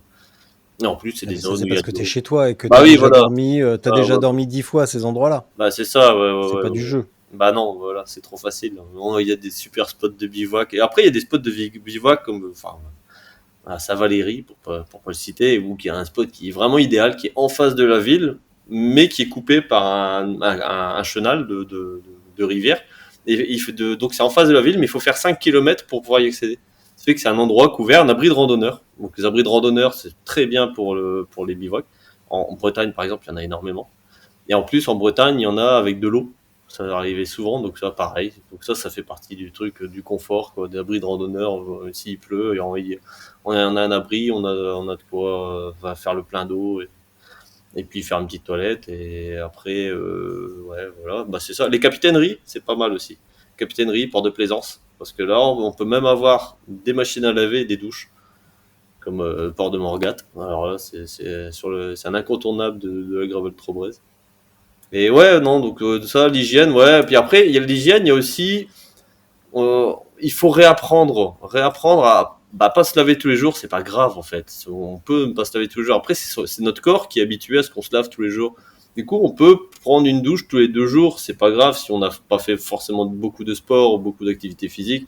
On peut prendre une douche tous les 2 jours, ou ben, enfin, faire une toilette rapide. Et c'est vrai que le fait de se laver un peu moins régulièrement, moi, je sais que quand je passe ma journée au bureau, j'ai pas forcément envie de me laver le soir et ça peut pas te poser de problème, bon, si je dors seul en plus, donc voilà, il n'y a pas de souci. Mais c'est vrai que c'est aussi le corps s'habitue à être sale, et en fait, enfin être sale, pas être sale, mais à développer des bactéries d'une autre manière. Et en fait, si on se lave tout le temps, ben, il va être habitué à ce qu'on se lave tout le temps. Du coup, on va être rapidement sale, on va se sentir sale rapidement, alors que si on se lave moins souvent, le corps s'habitue. Et c'est vrai que ça fait partie d'une rééducation pour quand on fait beaucoup d'épreuves, beaucoup de sorties. Moi, je passe mes soirées, mes journées en forêt. Bah, depuis 2 semaines, je suis en forêt avec les mêmes affaires. Depuis 2 semaines. Enfin, le soir, j'en ai pour le soir, mais la journée, j'ai les mêmes. Bah, mes affaires, elles sentent pas plus que ça, parce que j'utilise du mérinos en plus. Et que bah, mon corps s'habitue à l'effort, s'habitue à tout. Et du coup, je peux faire 2 semaines avec mes affaires sans problème. Donc ça fait partie aussi de la préparation pour le bivouac, pour l'outdoor, pour tout ça, quoi. Alors j'ai une question de binoclard. Parce que manifestement, toi je sais que tu as des lentilles, mais je sais pas pour Guillaume et je sais pas pour Nathalie, mais moi j'en ai. Pour les épreuves, j'ai des usages uniques quotidiens. Comment tu fais? Tu as des petites lingettes pour te rincer les doigts ou le contour des yeux avant de remettre tes lentilles. Comment tu fais? Moi, j'ai pas de lentilles. Mais Non, ouais, non, j'ai j'ai pas de vu ça. problème de vue. Je Non, pensais non. que tu avais des, je Ah pensais non, que non, t'avais des non, non, problèmes de non. vue. Non, non, mais par contre, moi, je sais que pour les soins des mains, il y a le gel hydroalcoolique, hein, c'est bête, mais Ouais. ça marche bien hein, pour se nettoyer les mains quand même. Le gel hydroalcoolique, en plus, il y a des petits flacons qui marchent bien. Je sais qu'il y a les lingettes, vraiment, j'évite. Hein. Moi, j'en ai pris parfois parce que j'avais besoin, j'ai eu des problèmes de fesses, comme d'hab. Ça arrive, le problème du cycliste. Et il y a un moment, j'étais pas serein et j'avais pris des lingettes pour nettoyer, pour faire une toilette plus approfondie tout le soir, désinfectée. Mais c'est vrai que les mains, moi, je déteste avoir les mains sales. Je déteste avoir les mains poisseuses. Et bon, je mets toujours des lunettes de soleil ou même des lunettes à verre blanc pour la nuit. Et c'est vrai que j'ai le même problème en fait. Comme en final, j'ai toujours mes lunettes d'avoir les mains grasses, et puis j'aime pas avoir des traces sur mes lunettes, donc les nettoyer. Donc c'est vrai que ça c'est pas toujours évident. Ouais, j'ai l'hydroalcoolique, ça marche bien. Il y a des espèces de, je sais plus, c'était Ricky Lehin qui avait sorti un produit, ça s'appelle le sans eau, qui permet de se nettoyer sans eau, justement. Et qui marchait pas trop mal. Ouais, je sais pas s'ils le font encore. Mais c'est vrai que ouais, pour l'hygiène des mains, puis en plus, il faut se laver les mains. Hein. De toute façon, c'est bête, hein, mais voilà, en journée, on fait beaucoup de choses et pour manger le soir, pour pas choper une maladie, pour pas avoir, choper une bactérie, un mal de ventre, une diarrhée explosive en plein trip, ça arrive, mais c'est pas forcément agréable. Non, ou aller simplement chez l'ostéo se faire remettre après une chute malheureuse dans une forêt, puis repartir avec une gastro, parce que la bougresse avait une gastro et qu'elle te l'a refilée en te manipulant. Ouais. Ça sent le vécu, ça. Ça commence juste à aller mieux. C'était lundi matin. Ah ouais. Non, mais voilà, se laver les mains, c'est important, mais c'est vrai que c'est pas toujours évident. Mais après, avec un peu d'eau, un peu de savon, j'ai toujours un savon de Marseille sur moi. Un savon solide, qui sert à Ouais. tout, en fait. Il sert à tout, Ouais. le savon de Marseille, et, voilà, pour se laver, pour faire la vaisselle, pour laver les fringues, voilà. Et c'est vrai qu'un savon solide, ça sert à tout, et voilà, pour un peu qu'on trouve un lavoir, un point d'eau, c'est écologique, entre guillemets, ça, voilà, juste un peu de savon, ça va pas dégager trop de polluants. Donc, Et en plus, si tu l'enroules dans ta polaire, ça fait un oreiller. ouais, c'est vrai. En plus, ça fait même une arme dans une chaussette. Comment s'appelle le truc, c'est que tu fais tourner pour choper un truc, c'est comment déjà? La fronde, Une c'est une fronde. fronde, ouais. Ouais. Avec une fronde, avec une chaussette et un savon. Bah écoute, hein, quand il y a vraiment rien à bouffer, il y a rien à bouffer. Hein. C'est ça. Justement, la nourriture, comment tu t'y prends? Parce que là, tu as parlé Ouais, de la boisson. ouais. Bah, ça Euh, dépend si j'ai un réchaud ou pas. Donc ça, c'est aussi ouais. la question, ouais, avec ou sans réchaud. Donc avec réchaud, et même avec réchaud, il y a réchaud à gaz, réchaud à essence, réchaud à bois, enfin voilà. Mais bon, si j'ai un réchaud, bah, je prends de quoi faire un plat chaud, ou bah, si, à moins qu'il fasse vraiment bon. Mais il y a beaucoup de choses. Même, il y a même des livres spéciaux avec des recettes de cuisine pour le bivouac. Parce qu'il y a tellement de choses à faire, c'est que moi j'aime bien faire des œufs. Bon, les œufs c'est bien, mais c'est pas facile à transporter, c'est pas facile à chauffer. Mais avec une poêle, j'ai une poêle, un système, une popote avec un couvert qui sert de poêle et qui permet de faire des œufs, parce que j'adore ça. Et c'est vrai que c'est toujours bien. Donc ouais, non, c'est ça, prévoir soit du chaud, pouvoir faire du chaud, donc un peu de chaud avec le reste, on peut agrémenter n'importe quoi, hein, du fromage, du jambon. Ça dépend des envies, ça dépend de chacun, de ce qu'il veut. Après, ce qui est pas mal aussi, c'est les tortillas, donc les galettes de maïs. Comme ça, on fait chauffer des trucs, ou bien on peut mettre un peu de sauce dedans, j'ai toujours un peu de sauce avec moi, c'est vrai, quand je suis en vacances. Même des cornichons c'est con, mais ça fait plaisir. En plus, c'est bon contre l'écran. Et l'eau des cornichons, elle est excellente pour éviter l'écran. Et puis ça fait du bien, c'est salé, c'est vinaigré. Et après, s'il n'y a pas de réchaud, ouais, c'est plus compliqué. Là, faut prévoir du pain. Le pain, c'est toujours bien. Je sais que quand je suis en épreuve, par exemple sur la C2Peak au French Divide, j'avais toujours une baguette sur moi. Donc au moins, si j'ai rien, bah, une baguette, un bout de fromage ou un peu de pâté, ben voilà, ça fait un repas. Ça fait un Une repas. terrine. Ouais, de la Voilà terrine. la terrine. Voilà, justement, Là, la voilà la terrine. terrine de tout à l'heure. Ouais. Ouais, Mm. ouais. Ok. Ouais, donc globalement, soit tu prévois ton coup Ouais. avec une popote, comme Nathalie fait, Ouais. soit bah, tu anticipes vraiment en essayant de faire Ouais.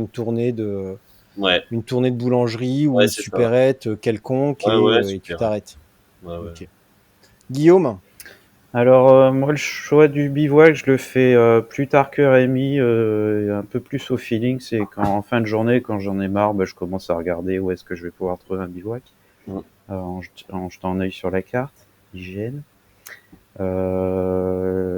Pour l'hygiène, soit je trouve un point d'eau, sinon j'ai toujours un petit gant de toilette, un bout de savon, et je fais bien gaffe à avoir les bidons pleins avant d'arriver à mon bivouac. Et là, en gros, un demi-bidon, j'arrive à me faire une petite toilette rafraîchissante, histoire de dire. Brossage de dents change tout. Par contre, ça, je trouve que bah, quand on a les dents propres, on se sent propre, quoi. Et donc, si j'ai pas, s'il fait froid ou j'ai pas trop envie de me laver, au moins je me lave bien les dents pour attaquer la journée. Et après, pour la bouffe, en voyage, j'ai toujours un réchaud. Et sinon en épreuve, là j'ai pas de réchaud. Par contre, moi je transporte beaucoup de bouffe. J'essaie toujours d'avoir à peu près une journée de bouffe avec moi. Là c'est ma peur, quoi. Je transporte ma peur, quoi. J'ai ma bouffe. En général, je reviens à la fin, j'en ai plus qu'au départ, quoi, de la bouffe. Et je mange le pain, j'aime bien, même si c'est volumineux, mais c'est pareil, j'essaie toujours d'avoir un bout de pain, du saucisson, du fromage, ça j'en bouffe à fond. Et après, quand je suis en voyage réchaud, du riz. J'essaie aussi de faire cuire des œufs durs. Ça, j'adore les œufs. Donc, je les cuis dans la casserole et après, j'essaie de les transporter sans les casser. C'est un peu le challenge. Euh, Ouais, les fruits, quand il commence à faire chaud, j'essaie de trimballer un peu des fruits ou des tomates. Là, alors c'est pas génial, mais les petites tomates en barquette, c'est le seul moment où j'en achète, mais ça rafraîchit vraiment. Et puis ouais, je trimballe toujours des tisanes ou des petits cubes de bouillon. Parce que j'adore en fin de journée me faire un bouillon, une tisane, parce que je bois, enfin j'ai beaucoup de mal à boire, j'ai beaucoup de mal à m'hydrater, et là du coup au bivouac, je bois beaucoup quoi. Et puis bah ça de prendre un truc chaud, ça, on se sent bien, ça nourrit, ça. Enfin, je sais pas, j'ai l'impression que ça nourrit mieux quand on mange chaud quoi. J'ai fini.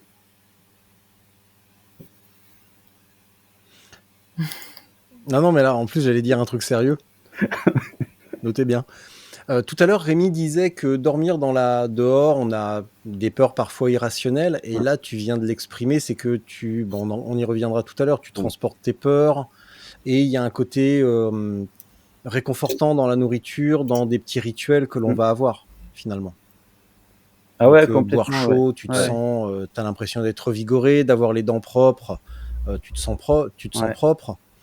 C'est aussi des petits détails auxquels on se raccroche pour se sentir bien, des détails auxquels on ne fait pas attention dans la vie quotidienne, mais qui prennent toute leur importance quand on est paumé au milieu de nulle part. Tout à fait. Et ça, c'est vraiment des trucs très perso. Ouais, il y a un truc, par exemple, c'est l'eau gazeuse. Ouais. Tu mets un bidon d'eau gazeuse, mais ma journée, elle change complètement, quoi. Si j'ai pas le moral, je trouve une eau gazeuse et je repars à fond, quoi. Ouais. Mais moi, ça c'est vraiment une question d'expérience, quoi. Faut découvrir ces petits trucs, quoi. Alors d'ailleurs, tu me fais penser à un truc. C'est qu'il y a 3 semaines, un mois, j'ai fait un épisode avec Caroline Ferguson qui revenait de son tour du monde.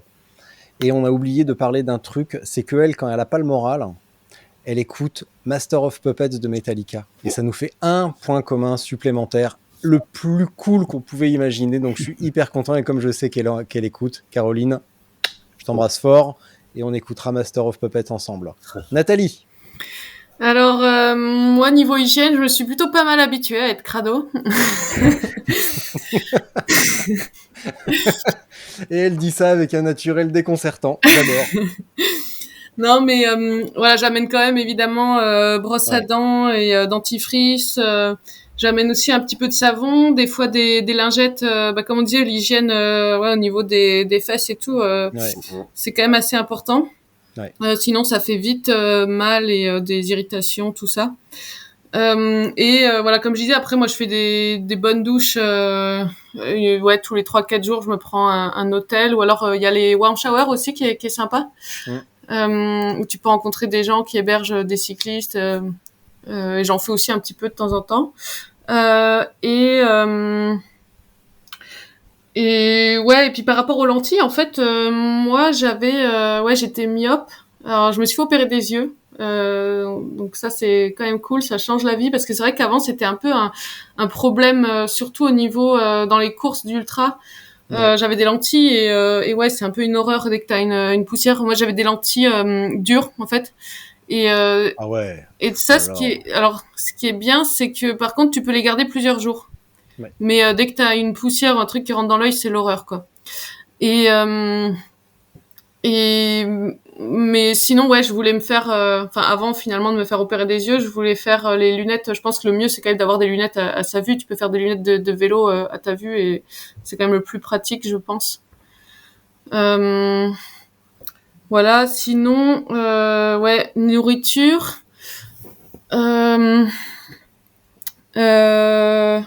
Ça dépend. Là, par exemple, j'avais pas pris de popote. Quand je suis en route, souvent, j'en prends pas, parce que tu passes tout le temps, enfin en Europe, je veux dire, tu passes tout le temps dans des petits villages, tu trouves tout le temps quelque chose.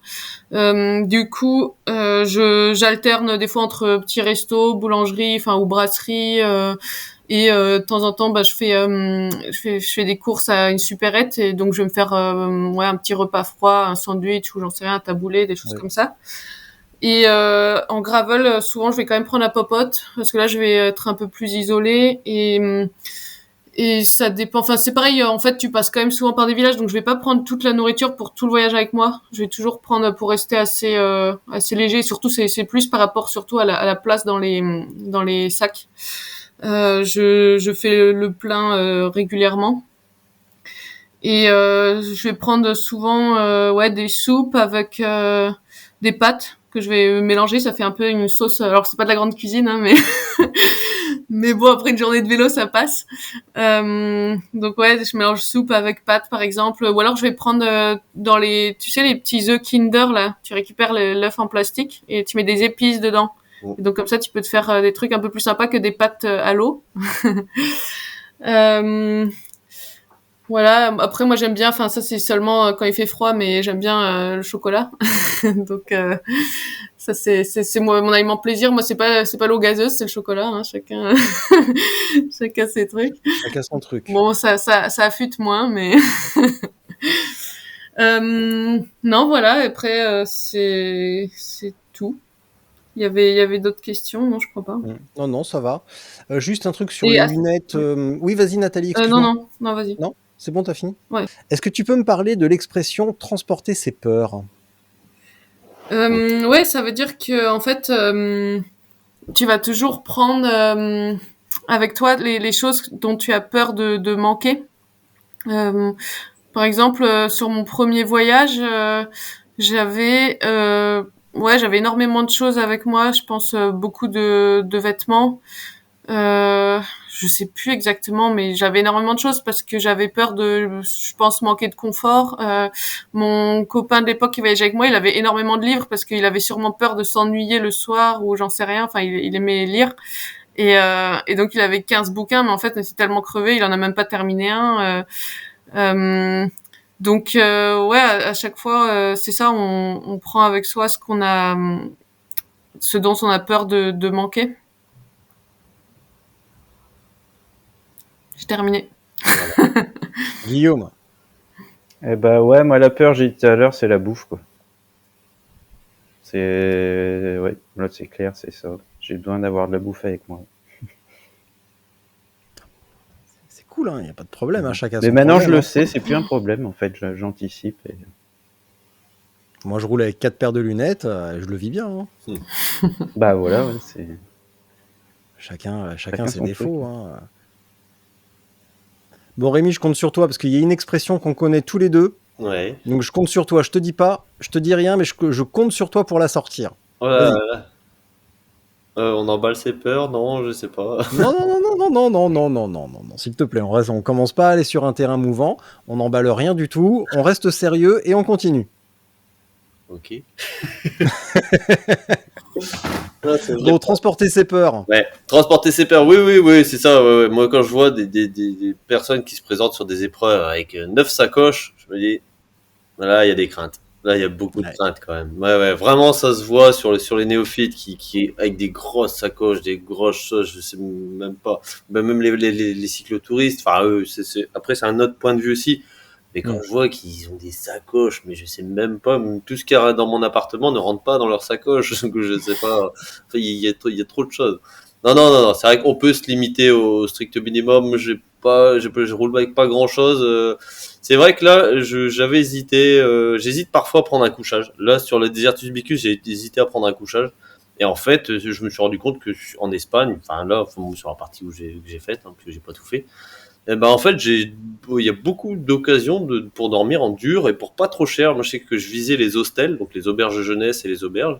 Et pour 20 € la nuit, on peut dormir confortablement. Et en plus, toutes celles que j'ai faites étaient ouvertes H24.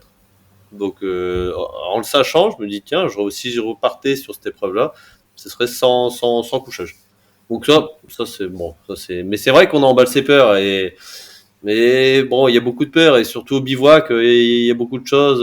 La bouffe, c'est vrai que c'est toujours un souci. Hein, moi aussi, hein, on a toujours tous une fringale.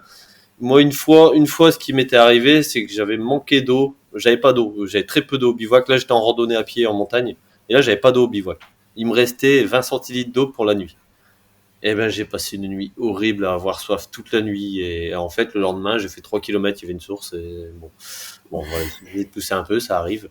Mais c'est vrai que ça c'est des choses qui font peur et parfois on voit qu'ils emportent des quantités de choses mais phénoménales. Mais voilà, il faut savoir se limiter, savoir parce qu'aprce qu'on bah ça va parce qu'on n'est pas en randonnée, on est à vélo, c'est le vélo qui le transporte mais on le trimballe quand même. Et je sais que moi, entre un vélo il y a une limite qui fait que le vélo change de comportement aux alentours de 17 kilos. Moi, je sais que pour moi, c'est ça. Au-dessus de 17 kilos, sans la bouffe, vraiment, le vélo a un autre comportement et en tout terrain. Bon, je fais beaucoup de chemin et c'est vrai que c'est vraiment autre chose. Donc moi, j'essaie vraiment de toujours rester sous cette limite-là pour avoir un vélo qui se comporte normalement et qui est pas éreintant parce que c'est vrai que j'ai déjà vu des chargements mal faits mais très excentrés, trop sur l'avant, trop sur l'arrière et puis qui donnent des douleurs, même des douleurs cervicales. Moi je sais qu'avec une sacoche à l'arrière qui est trop longue, j'ai des douleurs cervicales. Bah ouais. Mais je sais pas pourquoi, mais c'est le cas. C'est pour ça que maintenant j'ai des sacoches très courtes et qui sont très bien, plus équilibrées, que je centre tout le chargement au maximum. Et sinon, j'ai toujours pas trouvé l'expression que je devais dire. Bon, je te donne un indice, c'est l'expression favorite de Sam de la French Divide. Ah mince, qu'est-ce qu'il dit Ah oui. Si c'est au cas où, c'est en trop. Un truc dans Exactement, bravo Rémi. ouais, c'est ça. C'est Sam qui Si dit t'emmènes un truc au cas où, ne le prends pas, c'est Ouais. en trop. ça. C'est ça. Ça dépend. Globalement. C'est les vêtements de pluie, des fois, Ouais. on est content de les avoir. Bah moi pareil sur l'Écosse, je suis parti trop léger en vêtements et je l'ai vite regretté quand au bout de 4 heures de course, j'avais tous mes vêtements sur moi. J'ai un peu regretté quand même. Ouais. Mais c'est vrai que Et- c'est ce qu'il dit. Ouais, moi, la Desertus Bikeuse, j'ai failli partir sans doudoune au départ. Parce que je Ah me ouais. suis dit, je prends la veste de pluie qui est une veste hiver, ça devrait aller. Ouais. Et finalement, j'étais contente d'avoir quand même, bah, merci à Camille qui m'a finalement prêté une doudoune à la dernière minute. Ouais. Non, c'est vrai que Desertus, moi aussi, je m'attendais à plus chaud et plus sec. Et non, je pense que tout le monde a été surpris. Ouais. Dans le mauvais sens. Ouais. Stéphane n'a pas été surpris. Il avait emmené sa tenue de combat. Lui, il pouvait aller, il pouvait plonger, il était prêt. Il n'aurait pas senti une goutte d'eau.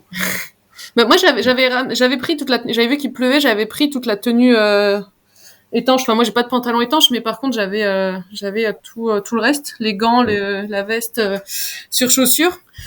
Mais je m'attendais pas à ce qu'il fasse si froid, par contre. Ouais. Ça a surpris tout le monde quand même. Ouais. C'était un petit peu la course des vacances où, Ouais. allez, on va en Espagne, c'est cool, il fait beau, tortilla, tapas. Ouais. Et puis en fait, c'était pas du tout l'ambiance. Dès le premier soir, dès la première journée, ça vous a mis dans le bain direct, si on peut dire. Ouais. Ouais, carrément. Bon, on va finir vite. Ouais. J'aimerais que l'on a... Attends, transporter ses peurs, ouais, c'est bon. On va parler de la notion de sécurité et de réglementation. Nathalie. Alors, pour être tout à fait honnête... Sécurité, réglementation. Est-ce que tu as la trouille? Est-ce que tu peux aller partout? Alors, comme je disais, moi, ouais, j'ai un peu la trouille de dormir proche des villes. Parce que déjà, le vélo, il reste dehors. Et comme souvent, je suis en tente, je vois pas. Donc voilà, il y a un peu cette crainte-là. Et puis oui, enfin, plus t'es proche des villes, plus t'as de chance aussi d'avoir des personnes un peu mal intentionnées. Donc voilà, niveau sécurité, c'est ce que je disais. En fait, j'essaye d'être discrète. Souvent, pareil, moi, je cherche mes lieux de bivouac plutôt assez tard. Comme ça, je plante la tente en fait un peu avant qu'il fasse nuit. Je sais qu'il y aura plus grand monde qui va passer. Et puis le matin, bon, c'est pas toujours le cas, mais j'essaye aussi de me lever plus ou moins avec la lumière du jour. Donc voilà, enfin vraiment le concept du bivouac, quoi, c'est de pas rester, de rester juste pour la nuit, de déranger le moins possible. Et après niveau réglementation, j'avoue que je regarde pas toujours si c'est autorisé ou pas, parce que ouais, du coup, enfin, je suis là, je suis sur mon voyage, j'ai pas envie de bifurquer ou donc je sais que je vais être discrète. Normalement, il y a personne qui doit me voir. Donc s'il y a des contrôles, je devrais pas être vue non plus. Et puis je laisse tout complètement propre. Alors voilà, après il y a d'autres. Je dis pas que c'est bien à faire. Hein. Surtout s'il y a trop de monde qui le fait, ça peut être un problème. Des fois, ça peut être aussi pour des raisons, je sais pas, de préserver la faune, la flore, tout ça. Donc je dis pas que c'est bien, mais ça m'arrive de des fois pas trop regarder. Voilà, j'essaye de toute façon de tout garder le plus nickel possible. Enfin, de toute façon, oui, voilà, je laisse aucun déchet. De faire attention, Ouais. évidemment. Guillaume? Sécurité, ben c'est d'être loin des villes, enfin qu'il y ait le moins d'humains possible.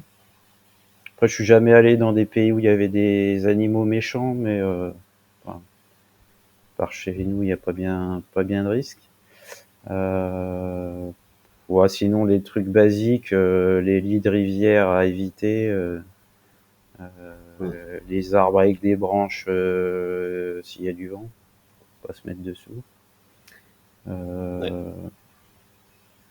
Et après, en termes de réglementation, il y a peut-être un truc qu'il faut préciser, c'est la différence entre la notion de camping et de bivouac. Parce qu'il y a des zones où le camping est interdit, mais où le bivouac est autorisé. Donc alors je suis pas au top du top, mais d'après ce que je crois, le camping c'est quand tu restes plusieurs jours, et le bivouac c'est une tolérance entre le coucher du soleil et le lever du soleil. Donc ouais, là, et puis il y a aussi un concept de pardon, par rapport au matériel, que ce soit du matériel léger, que tu restes seulement pareil à tomber de la nuit, que tu repartes lever du jour. Enfin, il y a plusieurs choses comme ça. Ouais. Mais bon, après en général, je pense qu'en Cambrousse, enfin loin des zones habitées, si tu te poses après le coucher du soleil et que tu te lèves au lever du jour, il y a peu de risques d'avoir des soucis, quoi. Ouais.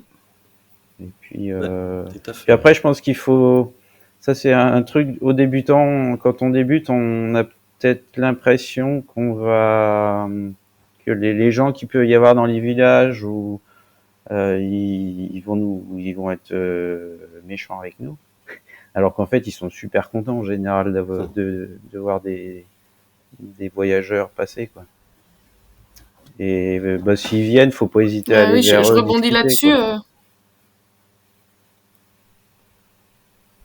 Quand j'ai fait mon premier voyage en Nouvelle-Zélande, justement, on a souvent demandé aussi dans les fermes, par exemple, parce que en Nouvelle-Zélande c'est très réglementé, et donc on a souvent demandé dans les fermes, est-ce qu'on peut planter notre tente dans sur votre terrain et tout. Souvent ils disent oui, ou alors des fois ils nous invitaient même chez eux. Donc voilà, ça peut aussi être, si ça rassure certaines personnes, dormir sur des terrains aussi, c'est tout à fait faisable en demandant évidemment l'accord du propriétaire.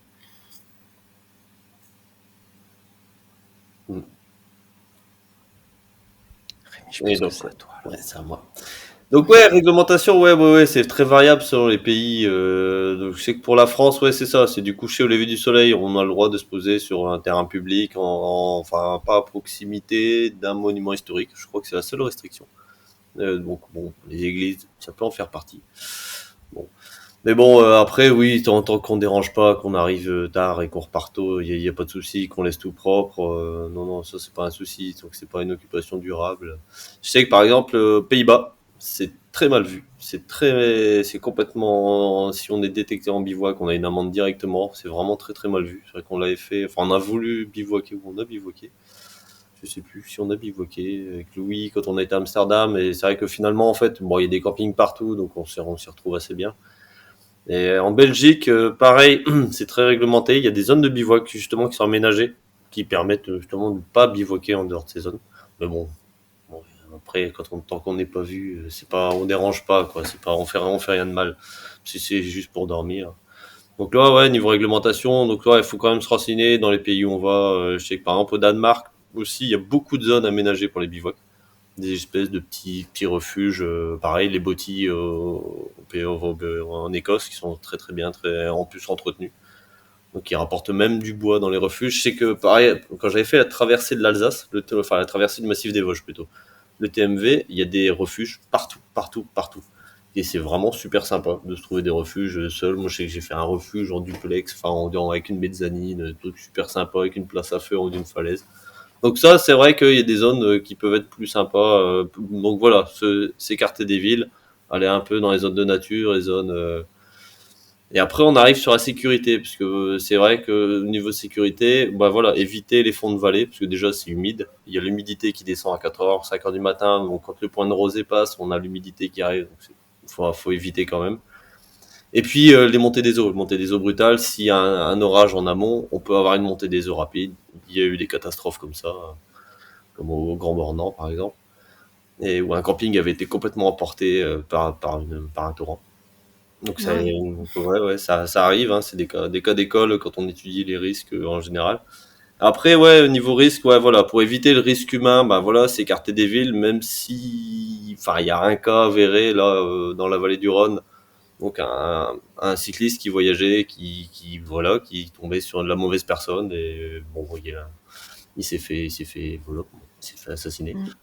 Bon, ça arrive, c'est vraiment un cas exceptionnel. Au niveau vol, j'ai entendu une seule fois un vol de vélo la nuit. Donc 2 cyclistes qui ont dormi dans leur tente, ils se sont levés le matin, il n'y avait plus de vélo. Donc ça, j'ai entendu vraiment une seule fois. Et après, moi, niveau sécurité, ce que je mets toujours en place, c'est ça, ne pas être vu, être pas visible. Éviter de manger là où je dors, parce que la bouffe attire les bêtes et attire surtout les sangliers. Dans des zones comme en Ardèche, j'ai un cas, parce qu'il y a 2 bivouacs en Ardèche, dans les gorges de l'Ardèche. Et je me rappelle d'une fois où il y avait des personnes, des citadins, disons, pour pas dire autre chose, qui avaient campé à côté de nous en mode bivouac, où ils ont dormi dans l'herbe, où ils ont mangé sur place, et ils se sont fait retourner le campement par les sangliers de la nuit. Mais vraiment retourner. Nous, on avait mangé à part, on avait accroché la bouffe même dans les arbres, parce que je sais que dans les zones de sangliers, les sangliers, ils vont pas hésiter à défoncer une tente pour trouver de la bouffe. Donc ouais, il y a des zones comme ça où s'il y a du sanglier, bon, ça se voit assez rapidement, le sol est retourné par endroits, on peut détecter les traces. Enfin, moi, j'aime bien chercher les traces, donc c'est vrai que les zones de sanglier, il faut faire gaffe. Après, il y a très peu de danger pour les animaux globalement en France. En Europe, oui, bon, il y a des zones d'ours, mais voilà, faut éviter. Hein, on sait où ils habitent. Hein. J'avais vu un reportage comme ça d'un mec qui avait voyagé à travers le monde et qui s'était fait retourner sa tente par un ours. Il dit je comprends pas et tout, et après, enfin, avec le recul, il s'est dit mais en fait, c'est moi l'erreur. Je suis sur son territoire, donc j'ai rien à faire là. C'est pas lui qui m'embête, c'est moi qui l'embête. Donc bon, voilà, ça c'est des choses à penser avant si on voyage. Genre, je pense aux Balkans ou bien même en Amérique du Nord.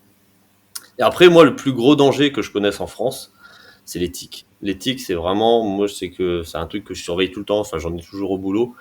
Et en plus, on peut choper la maladie de Lyme. La maladie de Lyme, elle est présente en France. Donc, les tiques, faut toujours faire gaffe. Si on se pose dans des feuillages, dans des hautes herbes, on passe dans les hautes herbes, on va pisser sur le côté du campement.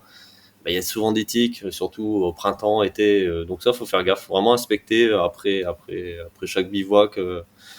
Si on n'a pas de tiques, donc ça fait comme, bon, c'est une bête qui rentre dans la peau pour pour pomper le sang et ça fait une espèce de piqûre. Donc ça, faut inspecter un peu, se faire inspecter quand on fait des sorties dans les broussailles. Donc ça, c'est vraiment, moi, le plus gros danger, c'est vraiment les tiques. Parce que ça, c'est un truc à surveiller. C'est un problème qui se développe en plus de plus en plus. Parce que bon, en fait, bon, il y a un système de régulation. On régule les renards parce qu'ils sont nocifs. Et en fait, le fait qu'il y ait le renard, ça diminue la quantité de rongeurs et du coup la quantité de tiques. Donc en fait, il faut qu'il y ait des renards pour qu'il y ait moins de tiques. Et là où le renard est, il y a moins la maladie de Lyme qu'ailleurs. Donc bon, ça c'est tout un débat sur le conflit d'intérêts, sur l'occupation et tout, la régulation, la chasse, etc. Mais voilà, c'est des choses à faire gaffe. Après, oui, il y a des trucs, les moustiques, les zones à moustiques, parce que c'est m'est arrivé de me poser une fois, j'ai le souvenir du lac du Salagou l'été, attaqué toute la nuit par les moustiques tigres parce que eux ils se reposent pas. Les moustiques normaux, disons, qui sont là au coucher du soleil, les moustiques tigres ils sont là H24 et eux si t'es là dans le coin ils vont pas hésiter à t'attaquer. Et les moustiques tigres ils sont assez coriaces. Donc donc bon voilà, niveau sécurité c'est surtout ça quoi, des choses à faire, à ne pas faire. Parfois quand je vois qu'il y a de la bestiole, enfin en forêt, enfin tu vois du bétail un peu, enfin du gibier plutôt, pas du bétail.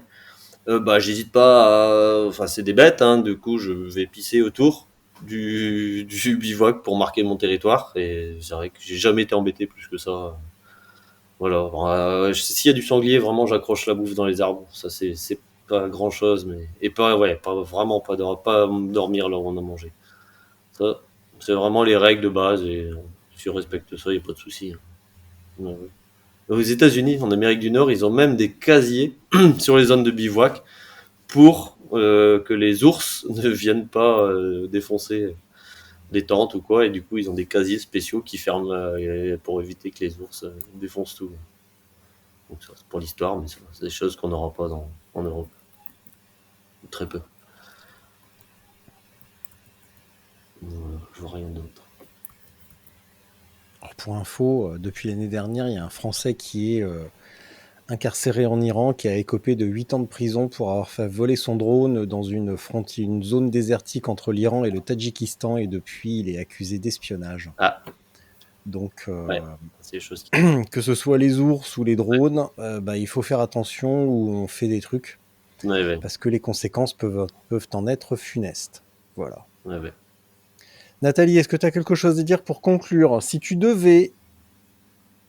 Qu'est-ce que tu dirais à quelqu'un qui te dit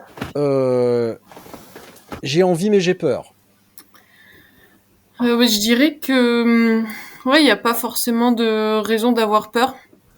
Que ça se passe en général plutôt bien si on respecte un peu toutes les règles qu'on a énoncées jusqu'à maintenant pendant le podcast, enfin les règles ou conseils.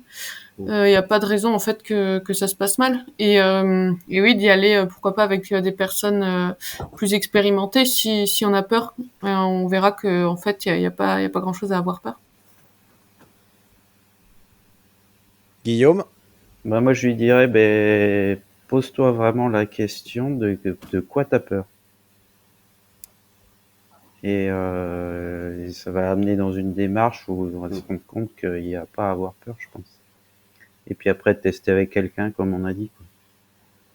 Même chez soi, rien que de s'allonger dehors dans son jardin et d'y passer une nuit, c'est un truc que très peu de monde en fait. Ouais.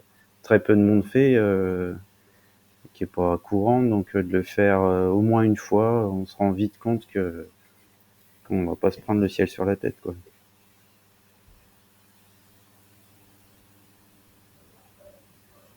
Voilà. Ouais, non, pour quelqu'un qui a peur, c'est ça, faut un peu, pas chiffrer ses peurs, mais un peu lister ses peurs et les éliminer au fur et à mesure. Après, comme dit l'adage, la peur n'évite pas le danger, le courage non plus, mais la peur rend faible et le courage rend fort. Donc voilà, ça c'est à méditer, mais c'est vrai c'est ça, il faut avoir une démarche active contre ses peurs. Je sais que moi j'avais le vertige pendant longtemps et j'ai combattu ce vertige en étant actif, en prenant mon courage à deux mains et en allant faire d'escalade, en allant faire des séances pour un peu combattre ça. Et j'ai d'autres peurs, mais voilà, et pareil, de dormir dehors. Moi, je sais que j'ai peur des chiens aussi. Moi, je sais que quand je suis en bivouac, un chien qui aboie au loin, ça va me perturber toute la nuit. Je veux dire, il va venir, il va me déranger. Alors, c'est irrationnel, parce que le chien va pas venir, il s'en fout, chaud là. Mais c'est des peurs irrationnelles. Donc, moi, j'essaye de faire un travail sur moi-même, justement, pour combattre mes peurs. Mais, moi, voilà, mais il y a pas de difficulté, c'est pas quelque chose de... C'est pas quelque chose d'impossible de bivouaquer. C'est accessible à tous, dans la mesure du possible. Donc voilà, chacun peut prendre son courage à deux mains et bivouaquer s'il le souhaite. Et après, si ça lui fait plaisir, parce que moi je sais qu'il y en a beaucoup qu'on voit tous les ans, qui testent. Ils disent ouais, je veux bivouaquer, je veux faire comme machin, l'aventure c'est à la mode. Il y en a qui veulent acheter de l'aventure, on nous vend de l'aventure partout. Mais ils testent et en fait ça leur plaît pas. C'est pas leur truc, c'est pas, voilà, c'est tout. Tout le monde ne peut pas bivouaquer, tout le monde ne peut pas avoir une âme d'aventurier, ou enfin un aventurier entre guillemets. Et bon voilà, après c'est tout, faut tester. Si ça te plaît, tu continues. Si ça te plaît pas, passer à autre chose. C'est pas rien de grave là-dessus. Faut faire ce qui nous plaît toujours. Voilà. C'est ça. Eh bien, je pense que nous allons conclure là-dessus, sur il faut faire ce qui nous plaît, voilà. Et c'est pas très grave si on bivouaque pas, parce que quand même, c'est que du vélo, on n'est pas là pour se faire chier. C'est que du loisir. Eh bien, je vous remercie. Rémi, Guillaume et Nathalie, c'est toujours un plaisir. Surtout Rémi et Nathalie, parce qu'on commence à bien se connaître. Guillaume, c'était la première fois. Je te promets, je t'envoie ta selle en début de semaine. Parce que hier, j'étais malade, j'ai déjà pas pu sortir de mon lit. Donc, il était hors de question que j'aille à la poste. Du coup, je vous remercie bien vivement. J'ai appris quelques trucs bien utiles. Donc, rendez-vous dans un mois.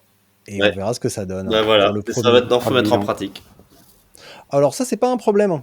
Ouais, C'est pas un problème. C'est plus... non, je pense que je vais mettre un petit peu en pratique avant, mais c'est vrai que le côté Stevenson, pas mal d'heures de roulage dans un milieu difficile, plus le bivouac, sans être totalement tranquille, je peux pas dire que ça me fasse peur, parce qu'à force d'entendre des gens expliquer ce qu'il faut faire, et puis je vis assez à l'aise avec l'idée de me tromper. Ouais. J'ai l'habitude depuis le temps. Donc, il faut savoir se tromper, il faut se tromper. De toute façon. Ouais. Donc, bon. Et puis globalement, d'une certaine manière, je suis bien équipé. J'ai reçu plein de bons conseils depuis 3 ans maintenant. Donc, je pense qu'il est temps d'y aller et ça se passera très très bien.